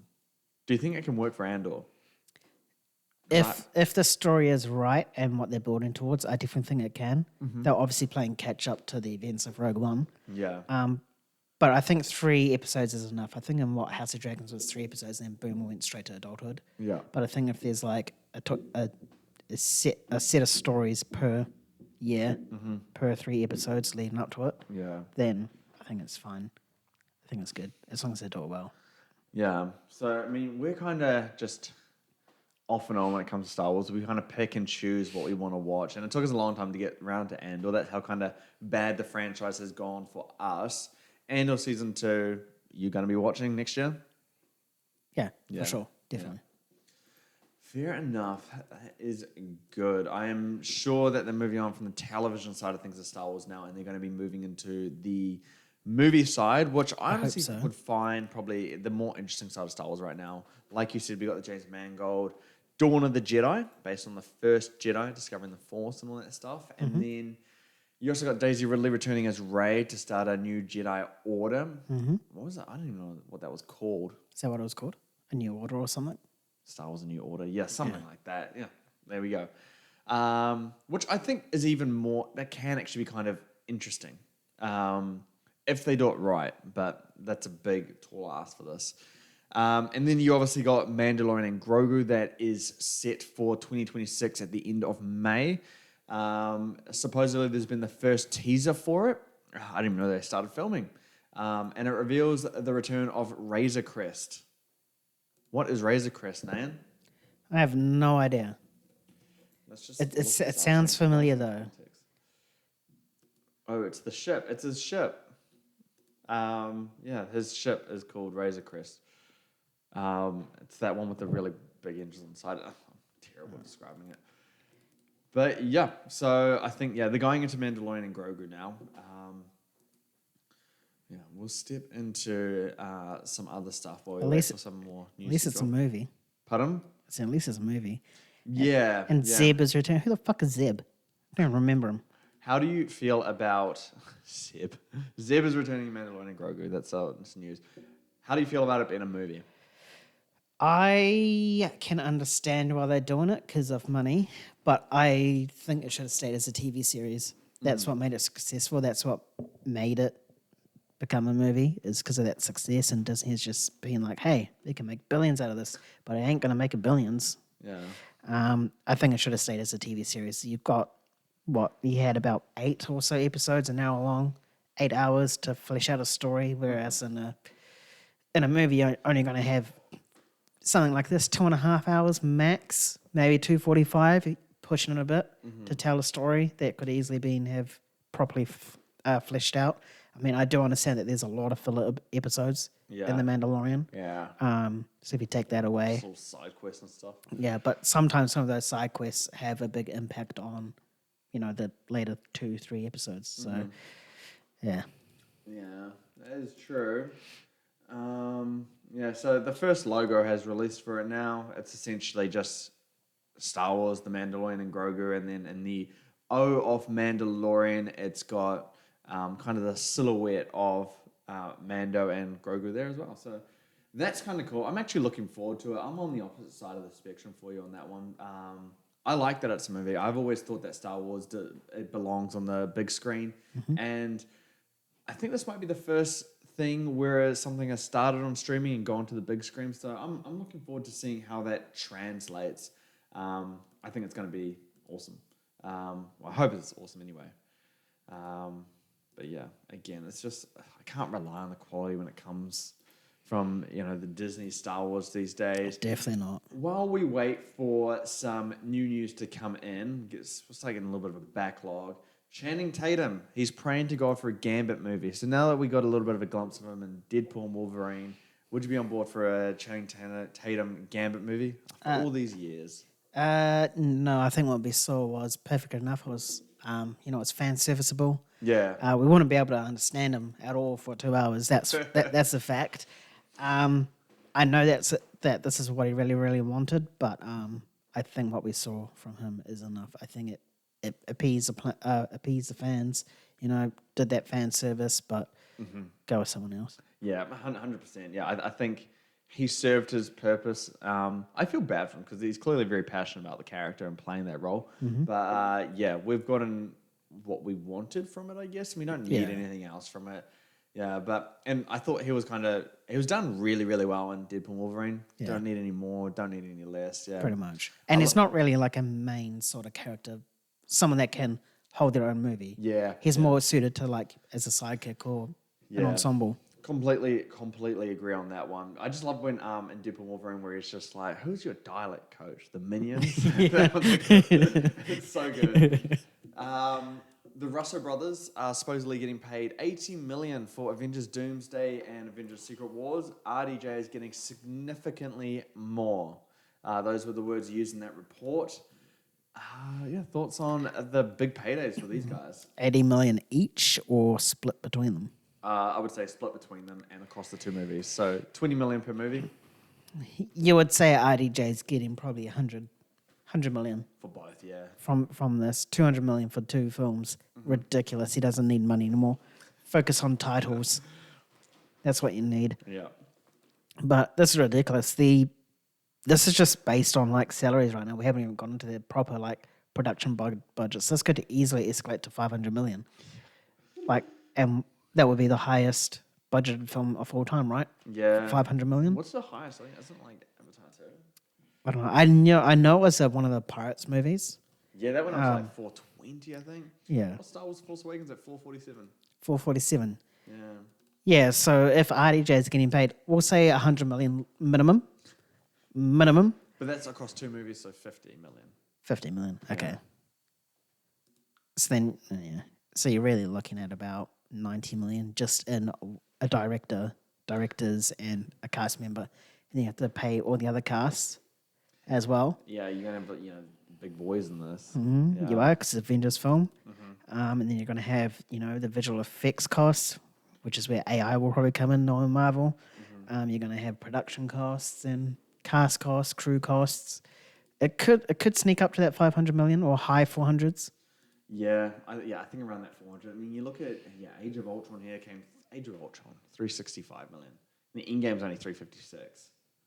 But yeah, I mean, I think 400 to 500. I think is a safe bet for where this is going to land, especially when you consider those kind of costs there. It's just absolutely ridiculous. But anyway, we are going to move on to more about Marvel Studios because that's what's been presented at D23. We're coming to the final stretch of this panel now. We hope you've enjoyed our take. The last tidbit about the Star Wars stuff, Mandalorian and Grogu it's officially started filming, and the release date is May 22, 2026 as well. Annoying how we don't get any other news. Yeah, it Like- was just that. I thought you would get a little bit more in terms of the film stuff. That's Yeah. yeah. You didn't really get anything there. It's all, most of the goes about skeleton crew. It's like Who cares? no one cares about this. Anthony Mackie and Kevin Feige, they started. They're showing Captain America: Brave New World because that releases in about 6 months' time. Coming up quick. Valentine's Day movie of the year. Anthony Mackie, they show a clip. Feige put this together on his iPad in the plane. I think Anthony Mackie might be one of the most unfunny people around. I think he just lacks the kind of Charisma. magnetism. You have to really balance humor and do it in a charming way. He's not charming at all. Yeah. Not the way Chris Evans is. So yeah, I'm not excited at all for a kind of Anthony Mackie Captain America movie. I thought it was a wrong creative decision. I thought it should have gone to Bucky. And now when I look at things, I'm like, maybe you should just retire the Captain America character and just Probably should have. focus on your new ones. Yeah. I mean, I'm fine. I'd be better with a Falcon movie than a Captain America Definitely. Anthony Mackie movie. Yeah. Okay. So yeah, the first D23 clip was from Captain America: Brave New World. It's about Harrison Ford. He's President Thunderbolt Ross at this point. He's given a speech on adamantium being harvested from the Celestial. So they're finally addressing that damn Celestial in the sky with his hand in the sky from the Eternals, and they're mining adamantium from it. Nothing new. I mean, from what we heard from Comic-Con, really, we already knew this. The Celestial was They're how... made out of adamantium, eh? Yeah, or Yeah. something like that. So this is how adamantium is introduced into the MCU. Nothing new, but it's good that they're finally addressing this fucking Celestial that has been in the sky for 4 years. You know? Yeah, that is true. So when will the debate start in terms of what's harder, vibranium or adamantium? What's the stronger metal? Ooh. Well, we have seen that vibranium can break. Pretty sure in like a hallucination or one of them, like Cap's shield broke. Adamantium, when have we ever seen Wolverine like snap in half? Yeah. So I would have to go adamantium as a stronger metal, but vibranium is a very close second, and it will require a lot of force to snap. Because Captain America's shield's vibranium, right? Yeah. And then obviously Wolverine's adamantium. People are saying, Earth 616 adamantium is stronger than vibranium. So I would say adamantium seems to be the one, especially if it's a celestial being made out of adamantium. Yeah, you're going to presume it is. I would love a scene where kind of Black Panther goes at Wolverine And just gets smashed. Yeah, Wolverine just slices her up. Probably not like that, but I would love to see them being like all shocked. The Wakandans being like, "Oh my, there's a stronger metal out there." Yep, pretty much. Yeah. Or like Captain America, like holding up the shield, be like, "This will save me," and just like slices his hand off. That's good. That's good. So hopefully, some stuff to look forward to there. What else is happening? Ryan Reynolds is thanking fans for watching Deadpool and Wolverine. So that's kind of cool. You're welcome. Yeah. You didn't go to a public screening of it, have you? No, I don't. Yeah, you haven't even paid me money. You don't contribute to the box office, lad. He's still welcome though. I still saw it. Still saw it, still reviewed it. You did your part. Exactly.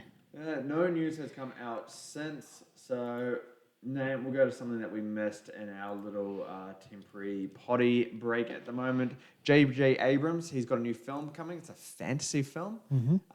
Jenna Ortega and Glenn Powell, they've signed up for it. They're signed up for this one. And their rumoured plot so far, just rumoured at this point, is a young married couple struggling to survive against a supernatural entity. Very, very basic, but J.J. Abrams, Jenna Ortega and Glenn Powell movie. Was that like a 10-year difference in marriage right there? That's funny. Glenn Powell's 35. I remember that's from King of the Hill. Yeah. And then Jenna Ortega, I think she's 21. Yeah, weird. Well, mind you, didn't Jenna Ortega have like a sex scene with Martin Freeman in a show or something? Martin Freeman? Bilbo. In what? I don't know. It's some stupid show. Anyway, a young married couple struggling to survive against a supernatural entity. Seems like a horror. I don't know. It seems very Conjuring-like. You know, Conjuring, we have a similar sort of circumstance. Not exact as this, but similar. Uh-huh. I don't know. It depends on what the supernatural entity is. Jenna Ortega really seems to have found her niche in this. You know how, like, we say Dwayne Johnson plays the same role, same with Chris Pratt and Jason Statham. I think Jenna Ortega now is firmly fitted into this category, playing that sort of Wednesday, that Beetlejuice, that supernatural sort of character or sort of films. Yeah, that's where she's kind of sliding into it. So yeah. I mean, I don't agree on the whole married couple part of it. It'll be weird to see, but they're two great actors. I'm looking forward to it. And J.J. Abrams being in his element, that's kind of cool. Yeah. Lens flares for days. Yeah. Anyway, lens flares. We are going to watch the Mandalorian and Grogu teaser trailer. It's been leaked out of D23, so and it wasn't released publicly. So we're going to watch it now. Give you some thoughts on the leaked Mandalorian and Grogu teaser trailer. Thank you, Lakers. Okay, so we've just seen the leaked footage for Mandalorian and Grogu, and I don't know, man. I'm hyped. It looks good. Give me your thoughts first. It does. I mean, it's the classic sort of teaser where it just shows a lot of snippets, but those snippets show so much. It was a really, really awesome shot of, I don't know what it is, a little mini drone. Yeah. And it just follows their perspective on a corridor. That is so unique and interesting to see. Yeah. And then we see the Mandalorian, Mando, and Grogu on Hoth, taking on a TNT. Yeah. That's hype. It looks good. I still think it should be a TV series, just based on that. We saw so many sets and so many locations. But yeah, it's going to be good. No, man, I think this proves my point. Like, it belongs on the big screen. I see these shots and I'm like, okay, yep, this is for the big screen. Like, the stuff they can do on the big screen versus the little screen, it's stuff like that. Obviously, you're getting really cool stuff like that shot that you mentioned, just going through those corridors and all that fighting going on around the camera. The stuff on Hoth seems really cool. We don't really have much of an indication on where the story is going, but I think there'll be some there'll be a conclusive nature to it. I think this kind of has to wrap up both Grogu and Mandalorian. I don't, especially because unless they want to do it another sequel in cinemas again. Otherwise, you can't go back to doing TV series again. It would just be really weird to just have that movie show up. So yeah, I hope that at least in the marketing leading up to it, they can build that kind of finale to it and make us feel like it's the end of this friendship between Grogu and Mandalorian. But from the action set pieces, dude, I'm hyped. Looks good, yeah, I'm actually really excited for it now. Okay, we're going back to the Marvel stuff again because that's what they're actually revealing right now. We had the first look of the Fantastic Four cast on set. By the way, they started shooting on Tuesday. It comes out less than a year away, so good luck for that.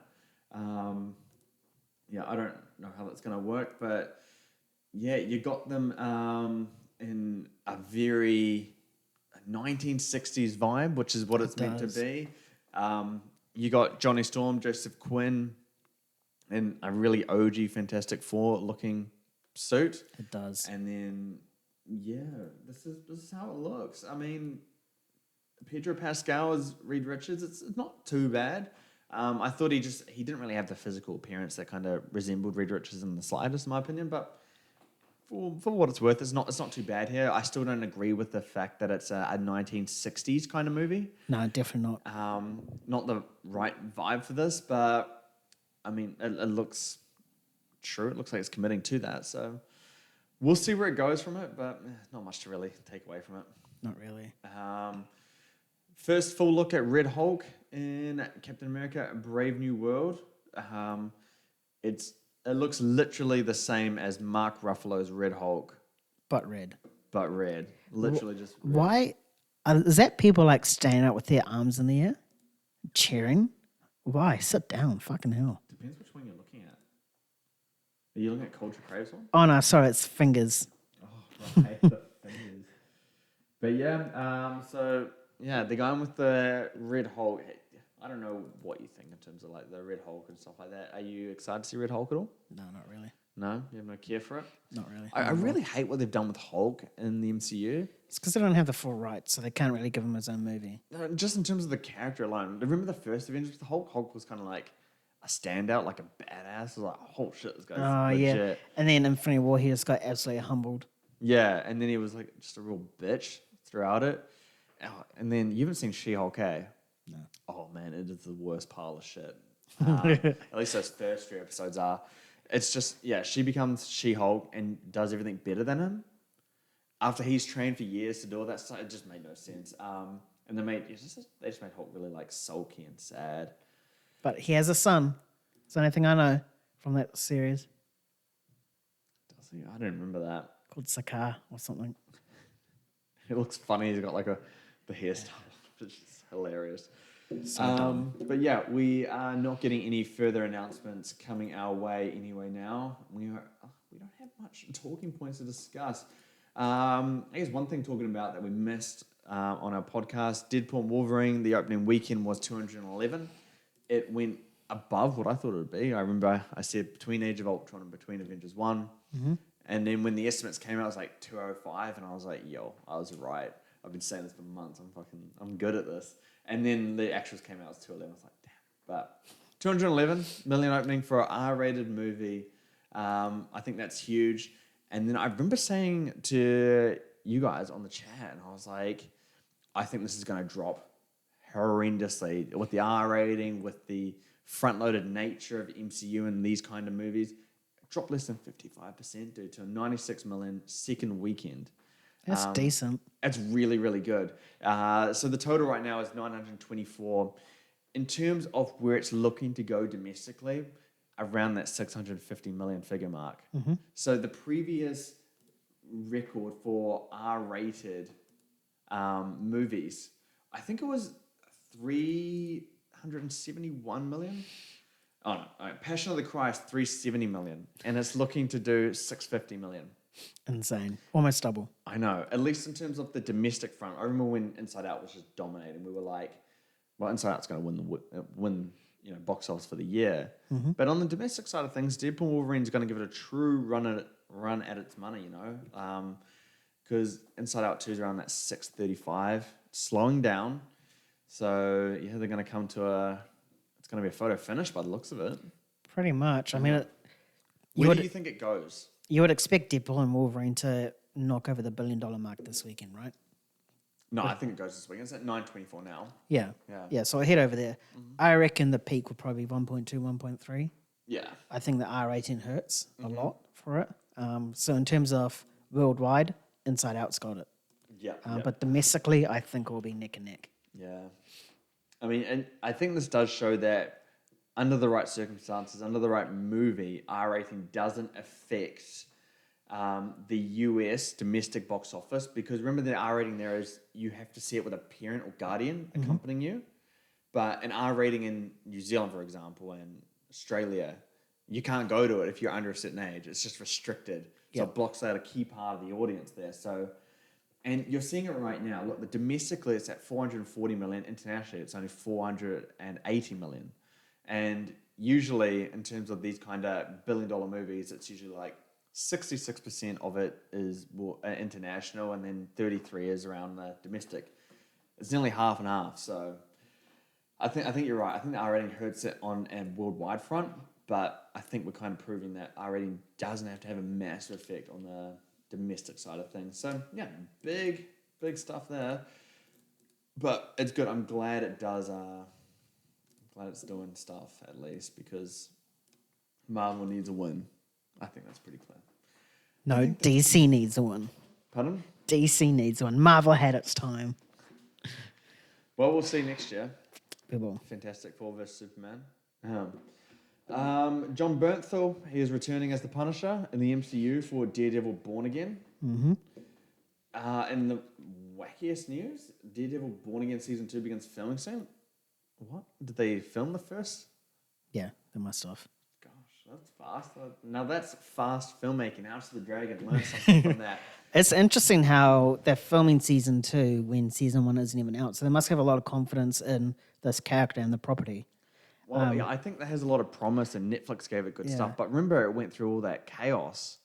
Like they had their team, they had written stuff, and then they completely got rid of everyone and redid it all.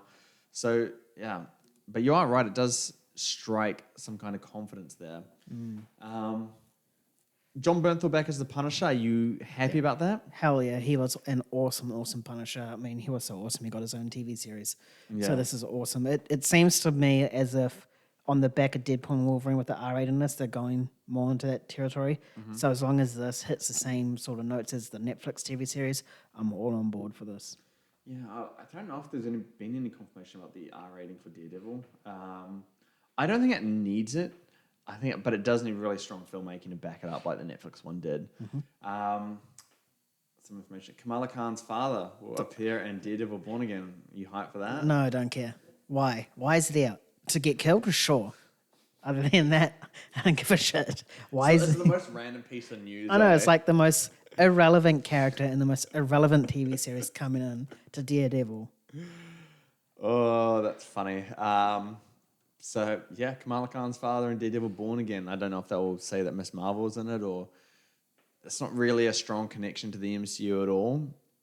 In terms of Daredevil: Born Again connecting to the MCU, how do you explain that? Because the Netflix one is it officially a part of it? Those storylines, are they officially a part of the MCU? I think so. I have no idea.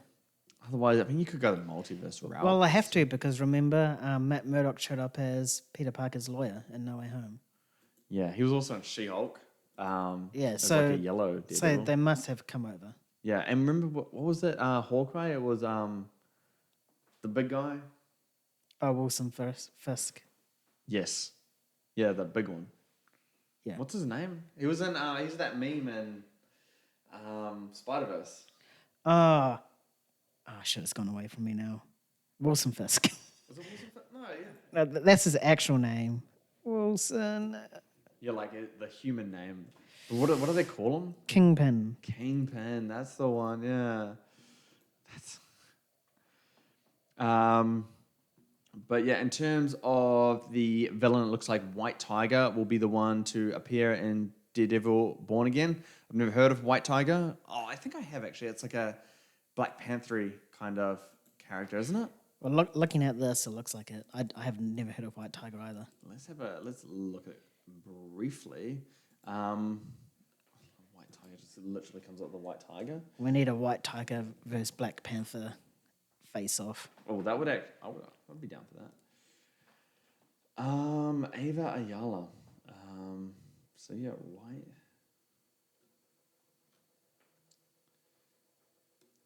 It comes from White Tiger Amulet. Not too interesting. We'll wait until it comes out, I guess. But it looks to be a hero and not a villain, so I was wrong. It just sounds villainous.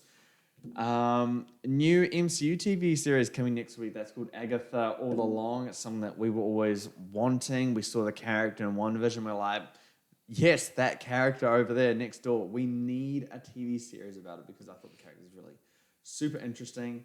But no. Anyway, let's watch the trailer. All right. Okay, so we have seen the trailer for Agatha All Along. It might be one of the worst trailers for any MCU project that I've ever seen, but Nayan, run us through your thoughts. The way Aubrey Plaza was introduced in this trailer is the most cringe-worthy thing I've ever seen in my life. And I've seen a lot of cringe. Besides that, it gave me real Wizard of Oz vibes. You know how they had to walk along a certain road and it looked very similar to Wizard of Oz, and there's like a witch at the end and shit like that. Looks like as if it's really dabbling into the horror elements. We saw a few shots off where it could really take that. But I don't really care. You know, it's the theme of this podcast for me. Like, I didn't really want to see a film or a TV series about Agatha, a side character in Wanda's story. No one really cares about that. And if they're just going to take inspiration from Wizard of Oz, why? But make it horror, why? Is she even going to pay any sort of significance to the further MCU, Secret Wars, or Doomsday? I very much doubt it. She's going to just probably play a key in, like, solo films. Just get rid of this shit. Yeah. Honestly, I thought it was just really generic and just... It's not really leveraging your fans or your like community that you build up through like at least like 15 years of MCU stuff, like no one cares about the character. The only thing I really like about the character is Catherine Hahn. Like, Yeah, she's awesome. And she's a great actress, but you're kind of wasting the talent here. I'm not opposed to seeing her again. I just don't think that she deserves to helm her own TV show. So she doesn't deserve, or the character doesn't deserve to like hold it for like 8 episodes, all an hour long or whatever. I think just there's better characters that you can use this time and money towards, you know. So yeah, comes out next year. Oh no, not next year. Next month. About 5 weeks away. Are you going to watch this, or are you going to kind of wait in reception, or not see it at all? I'll wait and see. See what the critical thing is, see what the fans think, and make judgment from there. Yeah. Highly leaning towards a no. Yeah, I have no business watching this unless I start hearing it's like, oh wow, it's actually really good. It's really serviceable, all that kind of stuff. Okay, in Daredevil Born Again, we'll go back to that. Kingpin and Daredevil are apparently going to team up in that one, so deal with a larger threat. It'll be interesting. I'm more interested to see what the larger threat is to make Daredevil and Kingpin come together. Team up, yeah. Spider-Man. Oh, White Tiger, maybe. Yeah, why would they team up, though, especially in the MCU? I don't know. Oh, it's all interesting stuff. Like, Daredevil can just team up with so many different characters. And if She-Hulk. he's in New York, why don't you just team up with Spider-Man? Or just or She-Hulk. Yeah, I don't know. Who knows? Otherwise, let's continue the stuff coming out of D23. It should be ending very soon. We got an official logo for Percy Jackson season 2. Something I haven't watched nor will watch. Nayan, how about you? No, he's looking at me. It's definitely no. I sent you a link, Nayan, on the doc. It shows a little bit more of a look at Zootopia 2. Stuff that was not posted. So it's actually got screenshots from the teaser that they showed. And I just think it looks awesome. It shows more of a swampy biome. Stuff Oh, never yeah, it really does. got. Yo, the walrus on the fucking swamp. Yeah. That's my guy. And then you got the beaver there. Oh, Is that a beaver? shit. Looks like it. Yeah, because they like chop them and shit, you know. But yeah, more of a look at Zootopia 2 there. I thought that looks awesome. Zootopia 2 is one that I'm really looking forward to, you know. I was so shocked that it's taken this long to do Zootopia 2, or at least announce it. Because what was the first one? It won Best Animated Feature. It got $1 billion. Everybody loved it. Recipe for success. Yeah, and I don't know. But we're getting Incredibles 3 as well. Let's go. As we come to the near end of this panel, what's been the kind of news that has kind of stood out to you the most in terms of what you've liked? It'll probably be the entire Pixar panel. You know, introducing the TV series and Pixar's cool, yeah. and giving like a more insight into Elio, which is all interesting. Announcing the further details in Toy Story 5 and the shock of Incredibles 3 as well. I think they probably had the stronger panel compared to everything else. I think Marvel was stupidly weak. They could have done a lot more, but sure, they had Comic-Con, but this is where you could have really owned it. Star Wars was, if not weaker, on the same par. Yeah, And- Star Wars is weak, yeah. And Disney animation, who cares? We're getting Moana. No one cares about that. Chi-Hu, bro. Can I get a Chi-Hu? But yeah, no, I'm on the same page. I really like the Pixar one. What we got, Hoppers sounds fascinating. It sounds right in their alley. So I'm on board for that one. Toy Story 5, I really like where that went. Another thing I loved was the Avatar Fire and Ash. I thought that was a really cool announcement. Forgot about that. Yeah. Incredibles 3, I'm mixed on it because the first one's so brilliant. The second one is good.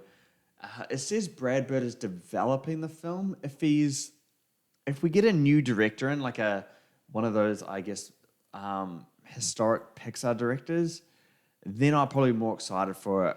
It's not that I don't trust Brad Bird. It's just that I want a different direction for this one. Yeah. Based on what we saw last time. The Toy Story 5 details going up against electronics, I thought that's good. That's what we've been waiting for a long time. And honestly, one of the key parts for me, the Mandalorian and Grogu leaked teaser that we saw. I thought that was just awesome. Yeah. We'll wait and see until they say that the panel has ended. But Muse is confirmed to appear in Daredevil Born Again. Don't know who Muse is. Is it like the opposite of Echo, where they're mute but can hear instead? I have no idea. It's a normal person that just can't talk. Muse. Let's see. Muse. Musical. Muse character. You haven't like. Oh, he's agile. Is that it? No, I'm getting there. I've just gone down and stuff. He's a mysterious, deranged artist whose gruesome work of art was discovered when he sent the vigilante blind spot the address of the warehouse where he had planted stuff. What? His powers are imperceptibility. So Muse's body acts like a vortex which can pull in every bit of sensory information around him, making even Daredevil's enhanced senses hard to target him. Superhero strength. Okay. Superhuman speed. He moves faster than the human eye can see. The fuck? This guy sounds like OP, dude. This sounds like the bigger threat. Yeah, you actually might be right. Muse appears to be extremely agile and efficient combatant, being able to defeat a gang of 6 armed people lightning fast. I think you're right in terms of it being the greater threat here, but he's gonna have to be. Oh, Muse will be a villain. Daredevil Born Again. Okay, so that's the greater threat. Yep. He's gonna have to be a threat to whatever Kingpin does and whatever Daredevil does, and that's why they forced the team up, I guess. Mm-hmm. But yeah, I'm not too bothered by Daredevil Born Again. It's something that I'll definitely watch. I am pretty picky when it comes to MCU on Disney Plus, but Daredevil Born Again is one that I'll watch, but not one that I'm like super eager to see. It sounds like it will release soon though. I don't even know if there's a release date yet. Or Has to be if like season 2's filming. It's gonna start shooting before House of the Dragon. It's probably going to release before House of the Dragon, both seasons. Imagine that, eh? Is that like a first, like where a season has dropped back to back before, like a big major one? I don't know. Oh, Daredevil Born Again officially gets a release window at D23.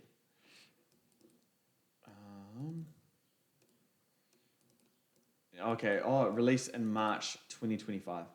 Okay. Yeah. I think discussing films seem to be missing a ton of key information. I mean, what are they talking about? They're talking about Ironheart got a brand new look. Do you really care about Ironheart though? Oh, that's funny. But yeah, you might be right. Okay, so yeah, Ironheart. What have we got for Ironheart? Seems like as if Marvel is finished, they've gone on to Percy Jackson and some other weird shit. Yeah.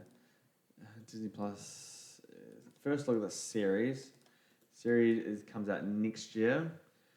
In the trailer, which was screened exclusively for the crowd at D23, Riri flies around in a new suit, admitting she felt stuck after her internship abroad.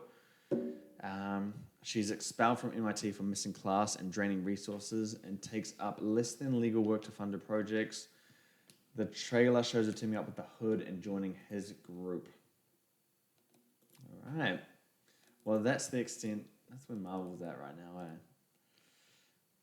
Yeah, Percy Jackson season 2 is getting like posters and stuff. Yeah.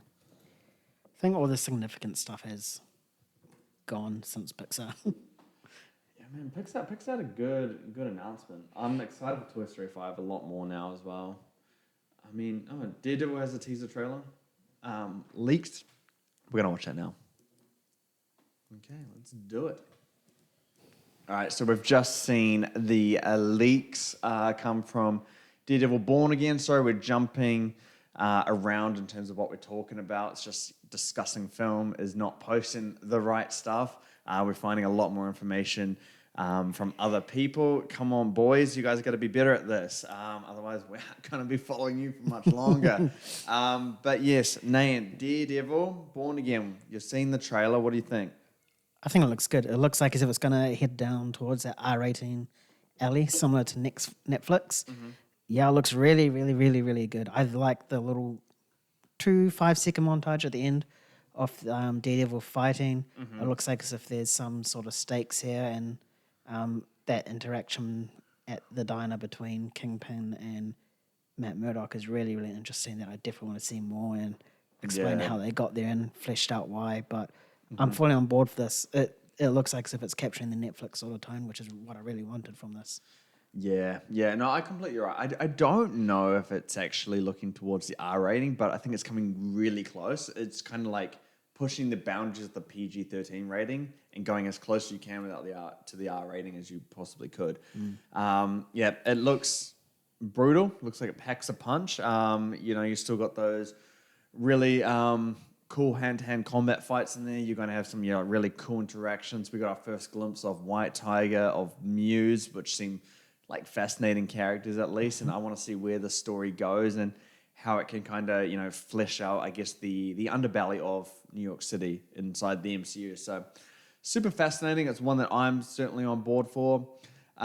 We also missed information. Snow White. We kind of got our first look at that, like 5 seconds. But we saw Gal Gadot as the Evil Queen. I think that's the name of it. Yeah. First reveal of Rachel Zegler. Maybe second reveal of Rachel Zegler as Snow White. Any thoughts about that movie?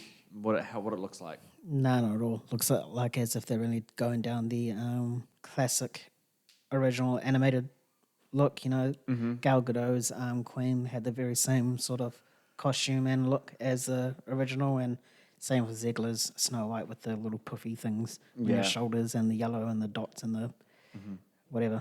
Yeah. Yeah, well, we'll see what the movie is. It's gotten so much controversy prior to release. And I wonder if that's why people go flock to the cinemas to watch it, is because of the controversy. I don't know. Maybe it can actually work in its favor as well. It's just some of the actresses' comments have kind of stirred everyone up. So we'll see what the actual picture's like. I don't have hope for it. The live action adaptations for animated movies haven't always worked in Disney's favor. I think there's only been like one that I've liked, and that's Jungle Book. Yeah. Has there been anything else? I thought Aladdin was okay. It was all right. It was serviceable. Yeah, Beauty and the Beast wasn't good. Lion King wasn't good. Oh, I think Cinderella was okay. I do enjoy Cinderella. I don't remember Cinderella enough. That came out ages ago. Moving on now, we're going to more of Disney's live-action ones. The Panel That Never Seems to End, supposedly. It's only meant to be 2 hours. Anyway, Freaky Friday 2 has been... the name change has been called Freakier Friday. So, yeah, take what you want from that. They've released the official logo for it. We got our first look at Freakier Friday. Nayan, are you excited for this one? I did enjoy the first one. Yeah. I wouldn't say excited, but I'll definitely go see it. Similar to Mean Girls. I think that's a similar vibe that we'll get from this. Probably not so much on the musical front, but... Did you see that one in the end? Yeah. I saw half of it and turned it off. Didn't want to see it. I thought it was just awful. Yeah. Was it good in the end? Nah. No, it wasn't. But I think, yeah, I'm getting the same vibes. Like, just in terms of, like, the logo and everything, getting the same vibes as that. Yeah, I can get on board for this. It's cool to see Lindsay Lohan coming to the big screen again. Yeah. Just because she was so iconic cool. back in the day. Yeah. But this is kind of like, a movie from the mid-2000s. It's kind of a throwback in that sense. So I'm excited for it. I guess they're just... They're going to switch bodies again, and it's going to be her learning what it's like to be middle-aged again, and then versus what it's like to be a grandma again. It must be something like that. I was hoping that it would be more like different characters, that they would swap bodies. Rather than themselves. Yeah. Anyway, Nayan's favorite movie, most anticipated movie coming. It's Lilo and Stitch live action. Waiting for this. We covered this one. What was it? The Marcel the Shower Shoes On director Yep. doing this one, right? Correct, yeah. What was the big stir up about this that we discussed? that it's releasing like out of nowhere with no footage or anything. Yeah, so releasing and summer 2025, there's been a first image. I don't know if you've seen what I'm seeing now. Yeah, I have. You have? Discussing film is funny coming, doing their job. They heard us. Even though this isn't posted yet, they heard us. He's like, yeah, it's smashing through. What do you think of the live action look of Stitch? I think it's kind of perfect. Yeah. I have the same thoughts. It didn't go into like the super hyper realistic thing. It still looks sort of goofy, but it like has that perfect like blend of like cuteness, and you can fully see it go into like absolute evil. So I think they really, really nailed it. Yeah. Hopefully they can nail the movie. And wait, it says only in theaters. I thought this was Disney Plus. Didn't we discuss it was meant to be a Disney Plus debut? Yeah, they must have changed. In theaters next summer, next year it comes out. I mean, I like the look of it. I like the director. The fact that it's not on Disney Plus anymore. I could probably get behind this a lot more than what I could. And I'm honestly shocked at how good the look of him is. I think the style and the design looks very detailed and fuzzy. Yeah. Do you remember the live action Sonic when that first released? Oh God! Like before they changed it. Horrendous. Everyone was so mad. Oh, that was good. Supposedly, we're going to get more Snow White now. They're going to be doing that. I don't know what else live-action Disney is coming up besides those ones. Stay tuned as we cover that. But yeah, Lilo and Stitch coming out in cinemas next year. So add that to the summer slate. That'd be cool. Man, this panel just won't end, eh? I know. They have a lot to do. I thought... with Disney, they probably should have broken their panels out throughout the weekend with their major brand umbrellas. Yeah. But they are not. They're all packing into one. I guess it's good for us, so we can just do it in this one session now. As Nayan sneezes. Damn, if I knew I was going for this one, I would have got another beer. Still go for another beer. I could. Otherwise, I only have one talking point left about Borderlands. $10 million opening weekend for $122 million budgeted film. We loosely covered this, didn't we? We have loosely covered it.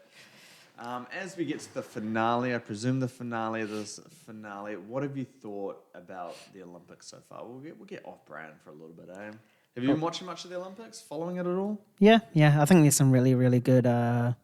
moments in there. The 100-meter finals was Noah Lyles taken out. Absolutely amazing. 5,000, so 500ths of a second. Yeah. Absolutely insane. 5,000ths of a second. Yeah, and I saw someone like break it down because they had like speakers behind them.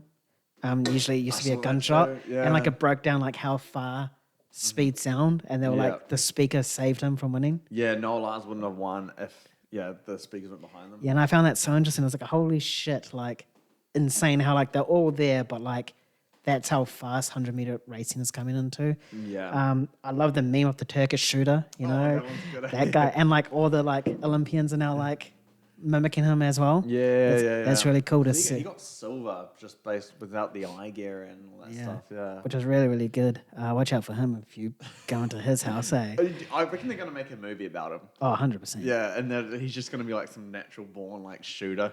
100%. The controversial news was that transgender boxer that was fighting for the women's has one gold for that. It was the one where... But she's a female in the end, though.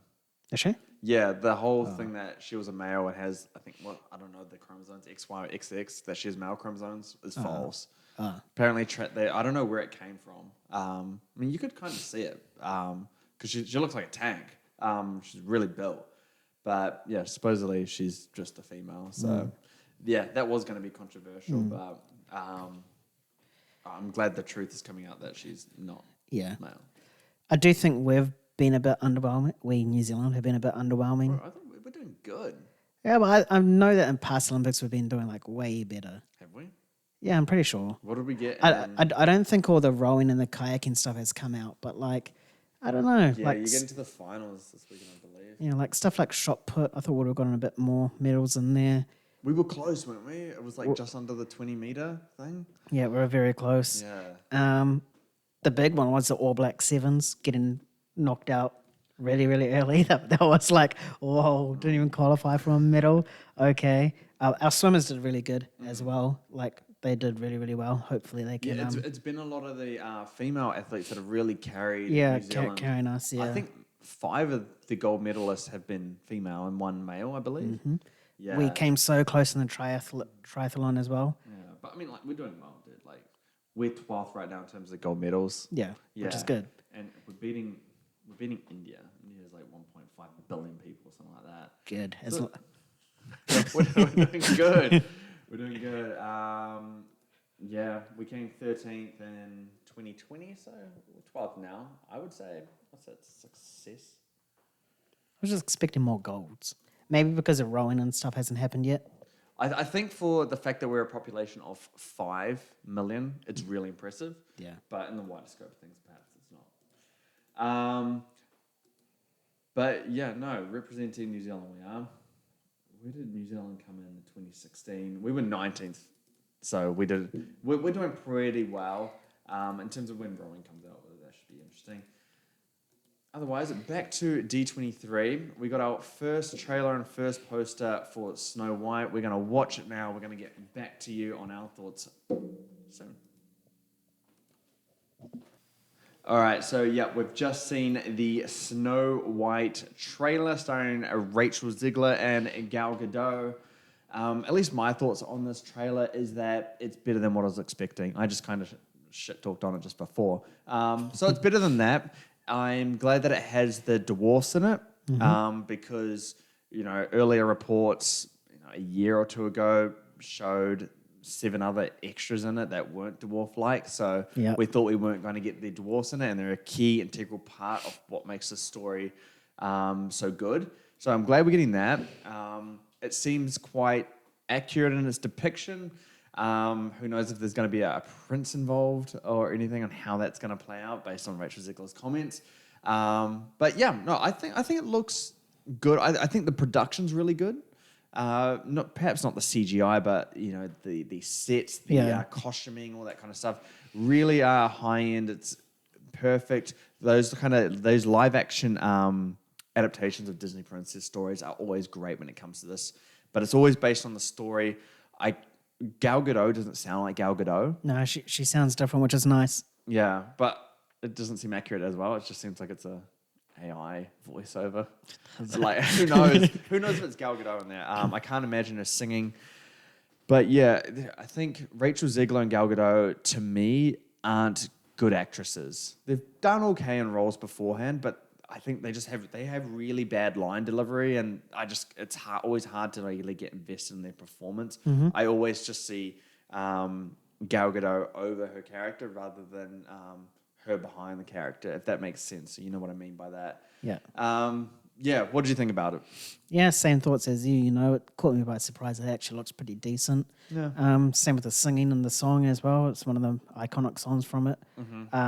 Just hope it does well compared to all the other live action. I mean, but it's definitely stacked against them. Like, I don't know if anyone will go see it with all the controversy and stuff like that. The CGI did look pretty bad. That did put me off a little, but in terms of that, the costuming, I think the costuming is probably going to be the best aspect of this film. Well, they're always the strong elements of it, so yeah, we'll have to see. My Twitter feed's just dying, so I cannot keep up with news right now. Can yours load anything, man? No, mine's not loading at all. Elon Musk, mate, what are you doing?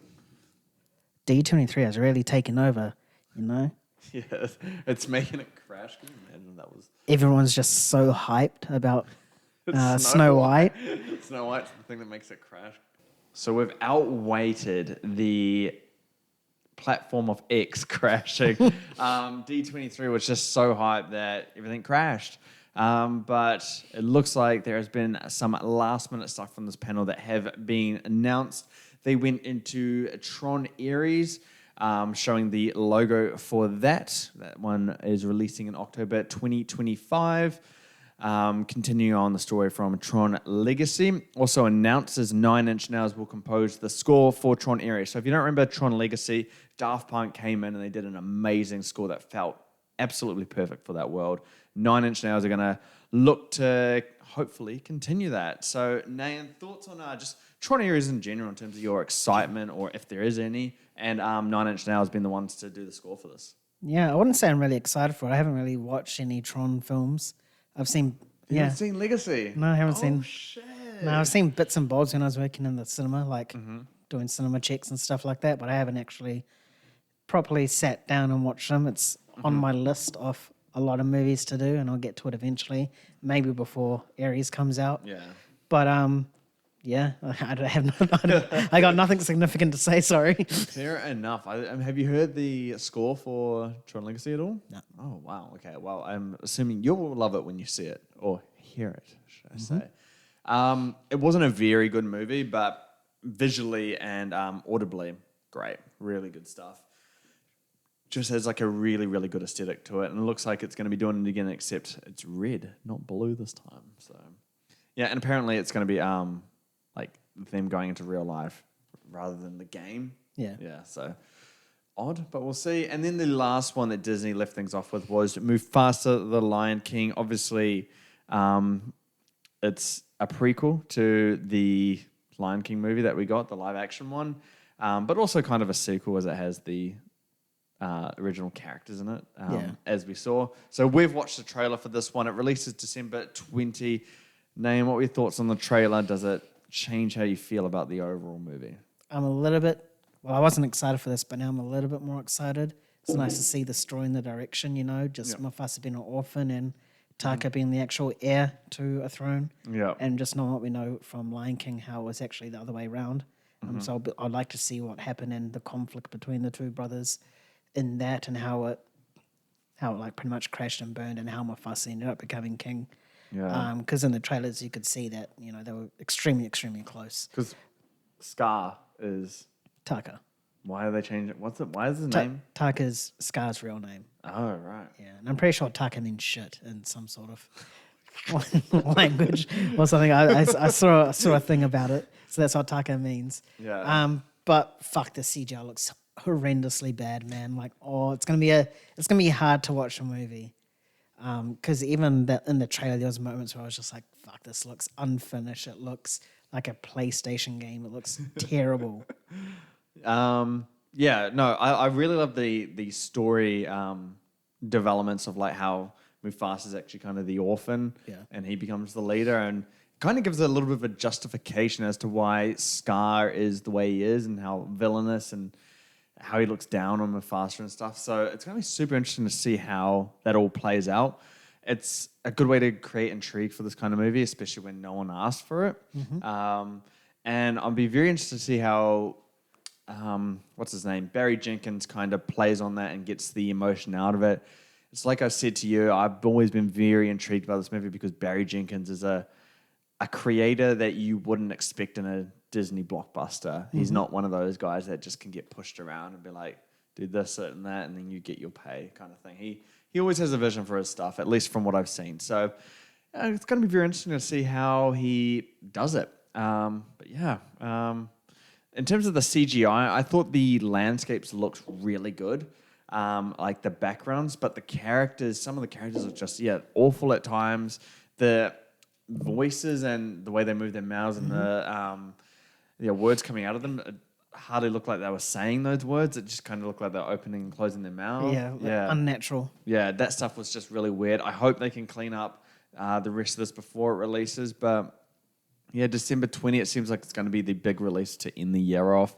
I don't have too much hype or anything around it, but I'm curious. Still very curious, and that's probably the extent of it. I don't think I can actually get hype for it just because it's just not a film that should work. So yeah. All right, so we're at the end of the panel. So yeah, we've covered all the panel. We've done it live. Nayan, what was the highlight? Had to pick one thing that you liked. What one was it? It would probably have to be win or lose. Win or lose. Win or lose. Damn. Win or lose. Yeah, win or lose is good. I think it's just super intriguing, and the fact that it's taking over a place of an entire series and each episode is going to be dedicated to a specific athlete all coming together for the championship game. Yeah. Yeah, that's going to be cool. I'm really intrigued to see how it works. I just don't know how Pixar will work on TV. But yeah, they seem to be doing good now. So yeah, I don't know. At least for me, obviously Incredibles 3 is huge. I think for me, it's probably the Incredible Five. Not Incredible 5. Toy Story 5. Toys facing electronics because I've been begging them to do it for ages, and it just feels like the natural progression of things. And you know, the one thing we always say about Toy Story, it's like, okay, how do we do it now? How do we do it again? I keep ending it perfectly. This one seems like there's actually a real story here to tell. So yeah, I'm excited for that a lot. Obviously, Avatar: Fire and Ash is kind of a hype one as well. That was a cool announcement. So yeah, there was actually a lot that actually kind of got me amped up again, and it's good because Disney has been really, really shit for the last year and a half or so. So I think, at least to me, this shows that they're getting on the right track again, slowly but surely. Not quite there, but getting there. Yeah, I would say the same thing. And how did you feel about the whole live reaction to the panel? Yeah, it was cool. It was pretty much more giving your initial thoughts rather than having to process it. Yeah. I think it was fun. cool. We should do it whenever we can.